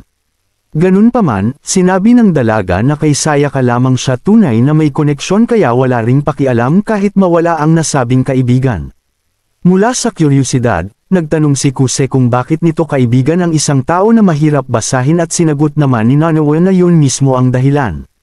Para tapusin ang usapan sinabi ni Kuse na kung maaari ay gumawa ito ng kapanipaniwalang rason sa ginawang pag-walkout ng partner, at ipagkalat iyon gamit ang koneksyon nang sa ganun ay mawala na ang kritisismo. Mabilis sumangayon ang dalaga at sa kanyang pag-alis ay napa-otako mode na naman si Kuse. Mula sa kung saan tinawag nito si Ayano na bigla naman lumitaw sa gilid kasama ang lokong master na nagpagulat sa binata. Nagpaliwanag ito na di umano nakita ang kuya kasama si Nanoa na kanyang katunggali, kaya minabuting maglunsad ng reconnaissance mission. Habang binabagtas ng tatlo ang kahabaan ng Malabo Highway dumating naman si Alia na agad nagselos at umalis. Pinadinig nito sa Russia na iniwanan na naman umano siya para sa iba. Agad naman gumawa ng istorya si Yuki na maaaring nagluto si Alia ng tanghalian ni Kuse bilang pasalamat, ngunit ginantimpalaan lamang nito ng pangangapit bahay sa iba. Isang istorya na bilib naman nitong cute na tagasunod. Lipat kay Nanoa, naalala nito ang ginawang pagsapok ni Sayaka sa kanya matapos makipagmatamisan sa kahit sino. Kung saan napapangiti naman ito dahil may isang tao pala ang nag-aalala sa kanya. Pagkabalik sa kanilang silid, dito na ipinagbigay alam ng dalaga sa mga kaibigan na siya rin ang dahilan ng pag-walkout ni Sayaka sa debate. Iyon ay matapos umano nitong malaman ang ginawa niyang paglagay ng kritiko ni Alia na sa tingin nito ay hindi patas. Sa dako ni Kuse, pilit na itong nagpapaliwanag kay Alia ngunit sadyang ayaw maniwala ng Russo. Dahil dito, nag-alok si Kuse para mag-review na isa namang kaina-hinalang bagay para sa isang tulog lang ang alam. Ganun pa man, pinayagan pa din siya ng Russo, ngunit gaya dati ay halos maghalik na ang kanilang uniforme dahil sa lapit nila sa isa't isa. Sa isip ni Kuse ay ayos lang iyon basta't walang makakita, nang biglang dumating si Master kasama si tagasunod. Nagtanong si Yuki kung pwede makisali sa review at sinagot ni Alia sa Russian ng ayoko nga. Nang tanungin ni Kuse, napasa ngayon naman ito ngunit muling sinabi sa Russian na sa totoo lang ay gusto niyang sila lang umano ng binata. Sa ilang sandali napatanong si Alia kung bakit nakatingin lang si Crush sa answer sheet at sinagot naman siya na mas mainam iyon kesa mag-effort sa tanong na hindi maintindihan. Sinabi ni Yuki na kasanayan iyon ng binata na pinasigundahan pa nito kay Ayano kaya wag na umano itong mag-alala. Ito ang mga kaalamang nagpaselos na naman sa Russo. Mula dito, nagtanong si Kuse kay Ayano kung may hindi ito naiintindihan sa binabasa at inamin naman nito. Ganun pa man, tinanggihan ng Super M ang alok na tulong at sa halip ay tawagin daw siyang walang kwenta. Tinanggihan iyon ng binata at dito napatanong si Alia kung talagang magkababata ang mga ito dahil di halata. Sunod na dumating si Masha at matapos ang kapihan ay nakita naman nito ang isang libro sa hipnotismo kung saan nais masubukan mula sa kapatid. Tinanggihan ito ni Alia kaya't heto't nagpa-cute na naman siya at ipinasa ang tungkulin sa binata. Sa panimula, inutusan ni Kuse si Masha na tingnan ang kanyang daliri sabay bigkas ng mga sunod na chant, at sa di inaasahan ay nawala ng malay ang Russo. Nagulat ang lahat maliban na lang kay Alia na hindi iyon pinapaniwalaan. Mula dito ay binanggit ni Kuse ang chant para tanggalin ang hipnotismo at katakatak ang wala nang maalala si Masha sa mga pangyayari. Itigil mo nga ang kalokohan na yan, ito ang mga salita ng pagdududa mula kay Alia na nais maalis ni Yuki. Nagmungkahi itong subukan rin ng dalaga para makuha ang patunay at pinagbigyan naman ng Russo. Binanggit ng binata ang chant ngunit sa pagkakataon na ito ay maski si Masha ay nawalan din ng malay. Lamikot na ang isip ni kapatid at nagbigay ng quiz sa kung ano ang dapat gawin sa chicks na nahipnotismo. Nais ni Kuse na umakto itong bata at si kapatid naman ay gusto itong mag-alis ng suot habang si Ayano ay nais lamang sabihin nito ang nakakahiyang pangyayari. Nagbotohan ang tatlo at dineklarang wagi si kapatid kaya agad nagbitaw ng utos, kung saan ang mga Russo ay nais maging bukas ang katawan at kaluluwa. Mula dito ay tumayo ang kagandahan at sa paglapit sa binata ay nagresulta naman para sa harem ni Masha na hinahaplos ang buhok ni Kuse at Alia. Sa ilang sandali napatanong si Kuse kay Masha kung maaari na siyang umalis ngunit hindi siya nito pinagbigyan. Pagkatapos nito, naganap ang hinihintay ng madla matapos simulan alisin ni Alia ang kanyang suot, at nakita na nga ni Kuse ang shell ng tahong. Matapos enjoyin ng mainit na figure ng Russo, sunod na tumayo si Masha para sa kaparehong fit at dahil nag-aalab na ang mga kaganapan, ay minabuti ni Kuse na banggitin na ang reversal chant bago pa tuluyang bumungad sa kanya ang letter F ni Alia. Sinubukan din ni Yuki kay Masha subalit hindi na iyon gumagana at nagresulta para malito di taranta ang bida. Dumating si Chisaki at mula sa inabutang tagpo ay mabilis ang paliwanag ni Yuki na resulta iyon ng mahiwagang hipnotismo. Mula dito ay nilunsad ni VP ang masahe no jutsu at nagpabalik sa wakas sa malay tao ng dalawa. At matapos mahimasmasan, ay napasigaw na lang ito pareho sa kanilang itsura. Sa dako ni Kuse, bistado ito ni Chisaki sa mga nakita kaya inihanda ni VP ang mainit-init na regalo para sa pasaway na mister romantiko. Kinagabihan, pilit-pilit nag-aral ang binata para sa exam bukas ngunit di maiwasan tumingin sa orasan, pagkat ang paboritong anime ay malapit nang magsimula. Makalipas ang ilang sandali, dito na naisip ng binata na hindi na siya gaya ng dati na masipag sa pag-aaral. Ganun pa man, pinili niyang pagbutihan pa para na rin sa kapakanan ni Alia, na saktong tumawag naman sa kanya. Matapos magkumustahan, nagtanong ang binata kung bakit ito napatawag at sumagot namang wala lang. Dahil dito, bamanat si Kuse na kung miss na nito ang kanyang boses, ngunit di inasahan ang sagot ni Alia sa Russia na ganun nga. Matapos mapinsala, sinabi ni Alia na naalala lamang nito ang pagiging tamad ng binata kapag nag-aaral mag-isa. Inamin iyon ni Kuse, sabay tanong kung saan nanggagaling ang motibasyon ng dalaga. Ayon naman kay Alia ay wala umano, pagkat natural lamang na motivated siya sa anumang bagay. Napahanga muli ang binata at dito na nag-alok si Alia para sa isang postahan upang magsilbing motibasyon ng tamad. Matapos malaman na goal ni Kuse ang maging top 30 sa klase, sinabi ng Russo na kung magagawa iyon ay pagbibigyan ito sa anumang kahilingan. Medyo kumalikot ang loko, ngunit pinili magtanong kung ano ang kapalit pag hindi iyon makuha. Sinabi ni Alia na ito naman ang dapat maghandog sa kanyang hiling, nagresulta para mas mainteres si romantiko. At dahil sa nag-akal ang booking ay palusot agad ito na di siya Super M. Sa Russian ay sinabi ng dalaga na pangalan ng kanyang hint, ngunit gaya dati ay sinabi ni Kuse na hindi siya nakakaintindi ng Russian language. Dito na sila nagkasundo kung saan nagyabang si Kuse na siya ang mananalo, ngunit malamig ang naging tugon ng Russo. Nagdrama ang binata na malulungkot ang kanyang kuya, at dahil naman sa walang alam si Alia sa Otako ay sinabing imposible iyon pagkat magkaedad lang sila. Nagpaliwanag si Kuse na 16 na siya sa nagdaang ika-9 ng Abril, kumpara sa dalaga na mag-16 pa lang sa ika-7 ng Nobyembre. Dito na nagtapos ang usapan ng dalawa, kung saan natakot pala sa pinanood ang Russo kaya lamang napatawag.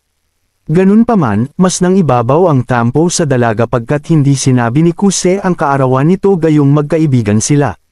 Pagkalipas ng 5 araw natapos na sa wakas ang exam, kaya nag-alok si Kuse para ihatid ang dalaga na pinagbigyan naman nito. Sa kanilang lakad, napagtanto ni Kuse na hindi na tinatago ni Alia ang feeling sa Russian matapos ang pagtawag, kaya tinanong ito kung may problema. Hindi naman iyon inasahan ng dalaga kaya pasimple kinumpirma kung talagang nag-aalala ito sa kanya. Tumugon si Kuse at partner nga raw sila kaya naman di na naitago ng Russo ang tampo, at kung bakit umano hindi ito inimbita ng binata sa birthday party. Anong party yung sinasabi mo? Walang ganon. Nagpumilit pa rin ang tampong dalaga kaya nilinaw ni Kuse na hindi siya nagkaroon ng party simula pagkabata, hindi kagaya sa tradisyon ng mga Russo. Simple itong bamanat na kung nagtampo umano si Alia dahil doon, kaya palusot naman ang isa na sa Russia ay nangangahulugan ng di pag-imbita ng pagkamuhi sa nasabing personalidad. Dahil cute, bumawi na si Kuse at formal na inimbita ito para sa belated celebration na nagpakilig sa wakas sa dalaga. Sa mabilisang pag-usad, sinalubong na nga si Kuse ng maaliwalas na pormahan ng dalaga. Ganun pa man, napareklamo ito sa init ng panahon na nagsilbing panimula sa kanilang natural na usapan. Sa ilang sandali napansin ng binata ang mga matang nakamasid, kaya napatingin na lang ito kay Alia. Nang tanungin ng dalaga, ay saka sinabi ang tungkol sa mga tagahanga. Basic naman sinabi ni Alia na yun ang tadhana ng isang chicks kaya kinumusta ni Kuse ang mga nanliligaw rito. Laging may pumuporma sa akin bawat linggo, pero Russian word lang ang pantapat ko at suko na agad. Nahimasmasan si Kuse sa narinig pagkat akala nitong sampal ang inaabot ng mga kalalakihan.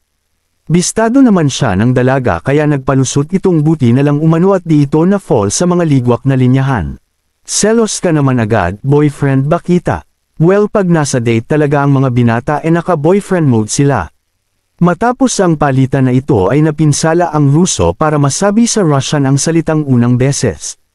Hindi kumbinsido ang binata pagkat sadyang kaakit-akit umano ang alindog nito, kaya sinabi sa isip na imposibleng siya ang first date. Pagkarating sa kainan ay confident na si Kuse, subalit bago pa makapagpasikat ay sinabi ng dalaga na nakapunta na ito dito. Matapos ang epic fail, ipinaliwanag ng binata ang mahalagang parte na gagampanan ng closing ceremony sa pagtakbo sa eleksyon. Ayon sa kanya, pagkatapos ng speech ng bawat kandidato ay papalakpak lamang ang madla sa nais nitong iboto, isang paraan para malaman ang estado ng kandidatura.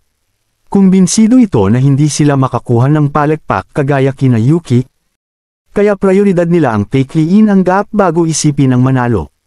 Pinuna ni Alia ang pagiging negatibo nito ngunit sinabi ng binata na galing iyon sa kanyang masusing pag-analisa. Nagmungkahi ito na mauna sila sa pagtalumpati para kung sakaling kulelat pala sila ay mabilis ang kahihiyan. Nakasimangot na si Alia, kaya sinabi ni Kuse na isa ring paraan ang tirahin ang mentalidad ng mga kalaban upang gumawa ng kalamangan. Hindi man iyon ang specialty ng dalaga, ay sigurado siyang hindi yun gawain ng ibaliban kay Nanawa. Dumating ang kanilang order at nag-umpisang kumain, saka tinanong ni Alia si Kuse na kung ito ang dahilan ng chismis tungkol kay Nanawa.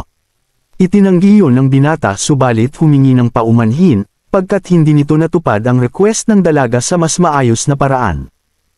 Di yun alintana ng Russo at sa halip ay tinanggap ang pagkukulang, humingi ng paumanhin at nagpasalamat sa tulong ni Kuse. Napinsala nito ang binata at napaliko kaya sinabi ng dalaga sa Japanese na napaka-cute nito. Ano ito, bakit di na Russian? Ito ang katanungan na sumidhi pa sa sunod na atake ni Alia para sa isa na namang subo raise. Inisip ng binata na mahihiya ito gaya dati at nilasap ang karne. Ngunit nag-power up na ang dalaga kaya basic lang ang indirect kiss sa kanya. Matapos ang matinding pagkatalo, dito na ibinigay ng Russo ang kanyang regalo na isang baso at buong kasiyahang tinanggap naman ni Romantiko. Dito na binuhos ng binata ang lakas sa huling pag-atake at nagbiro, hindi ba magkapares dapat ito gaya sa mga magkasintahan? Ang sagot ng Russo, mahusay ka binata, wag kang mag-alala, kakagamit ko pa lang ng akin kanina. Lubos ang gulat, ngunit patibong lang pala iyon ni Alia para makita ang cute na mukha ni Kuse. At dahil na nga sa tindi ng mga galawan ng dalaga sa araw na iyon ay 4-0 ang kanilang serye. Kinabukasan sa Student Council, sinalo ni Masha ang pagtimpla ng kape kaya naging basura ang Super M na tagasunod. Sunod ipinagbalita ni Kenzaki ang bagong uniforme sa tag-init, na lubos naman ipinagpasalamat ng magkapatid. Sinabi ni President na ang kasintahan talaga ang utak nito, ngunit ibinalik ni Chisaki ang papuri kaya naglandian na naman. Matapos magulat sa kakaibang landi expansion, hinainan si Kuse ni Masha ng tinimplang kape. Ganun pa man, tila nahihiya pa rin ang dalaga sa nakaraang hypnotism arc. Kaya matapos ipaalam ni Kenzaki na oras na sa parent-teacher conference, ay sinamantala ito ni Kuse para masolo ang dalaga sa hugasan. Sa tamang sandali, dito na humingi ng paumanhin ang binata sa ginawa nitong hipnotismo, ngunit sinabi ng dalaga na may kasalanan rin siya sa nangyari. Sa halip nagtanong ito kung ano ang ginawa matapos mag-blackout, kung saan inamin lang ni Kuse ang ginawa nitong paghaplos. Subalit, walang takas ang loko pagkat tinanong iyon ng dalaga sa kanya. Honesto naman si Romantiko at sadyang di umano mapigilan namnamin ang sandaling iyon, at dahil sobrang cute ng dalaga sa angry mode ay di siya natakot. Ganun pa man, pinarusahan pa rin siya nito sa cute na paraan at huwag na itong ulitin pa. Naputol lamang ang kanilang paglambing sa tawag ng ina ng Russo para sa gaganaping meeting. Matapos ito ay sunod naman ng ulit si Yuki, na matapos di pansinin ni Kuse ay nagdrama na ipinagpalit na umano ito kay Alia. Habang parang anino lang si Ayano at todo paawa ang pasaway, ay pinagbigyan na ni Kuse ang kapatid at nakipaglaro saglit. Subalit, ligwak ang kanyang mga tirada kaya dahil sa hiya ay lumabas na lang para hanapin ang lolo. Nang makita ito ay pinuna naman ng suot, pagkat simbolo iyon ng isang sindikato. Nag-akala naman ito na kulang lamang ng shades at dito natin napag-alaman na otako rin pala si Tanda. Kinumusta nito ang lagay ng ama ni Kuse o kanyang anak at ipinagbalita ng apo na busy ito sa trabaho kaya hindi nakapunta sa meeting. Kinundi na iyon ng matanda. Sabay puri sa apo na hindi nang lilimos ng aruga. Ngunit sa pagbukas ni Alia ng pinto ay dito na nataranta ang binata. Mahilig kasi ang lolo sa Russia na halata naman pagkat binati agad si Alia sa eleganteng paraan. Sunod naman nagtanong ang ina ni Alia na pinagmanahan nito ng alindog, na kung ito nang araw si Kuse. Magalang ang naging pagtugon ng binata, kaya nakuha agad ang boto ni Akimi na nilaglag ang mga kwento ng anak patungkol sa kanya. Nang walang ano-ano ay naglaho ang lolo na dinatnan na lang ng binata hawak ang kamay ng Rusong iniibig. Hindi na ito maawat at tinanong ang dalaga, na kung pwede itong maging apo at pakasalan ng kanyang Kuse. Napinsala nito ng husto ang binata subalit di siya nag-iisa, pagkat maging si Alia ay biniro ng ina na kung pakakasal din ito sa kanya. Matapos umattend ng meeting, dito nakasalubong ng maglolo si Yumi na walang iba kundi ang ina ni Kuse at Yuki. Ang pagliko nito ay nagpaalala sa binata sa madilim na nakalipas, kaya mabilis nang kumilos ang lolo at umaksyon. Dito muna natatapos ang recap. Palike naman kung inyong nagustuhan. Hanggang sa muli.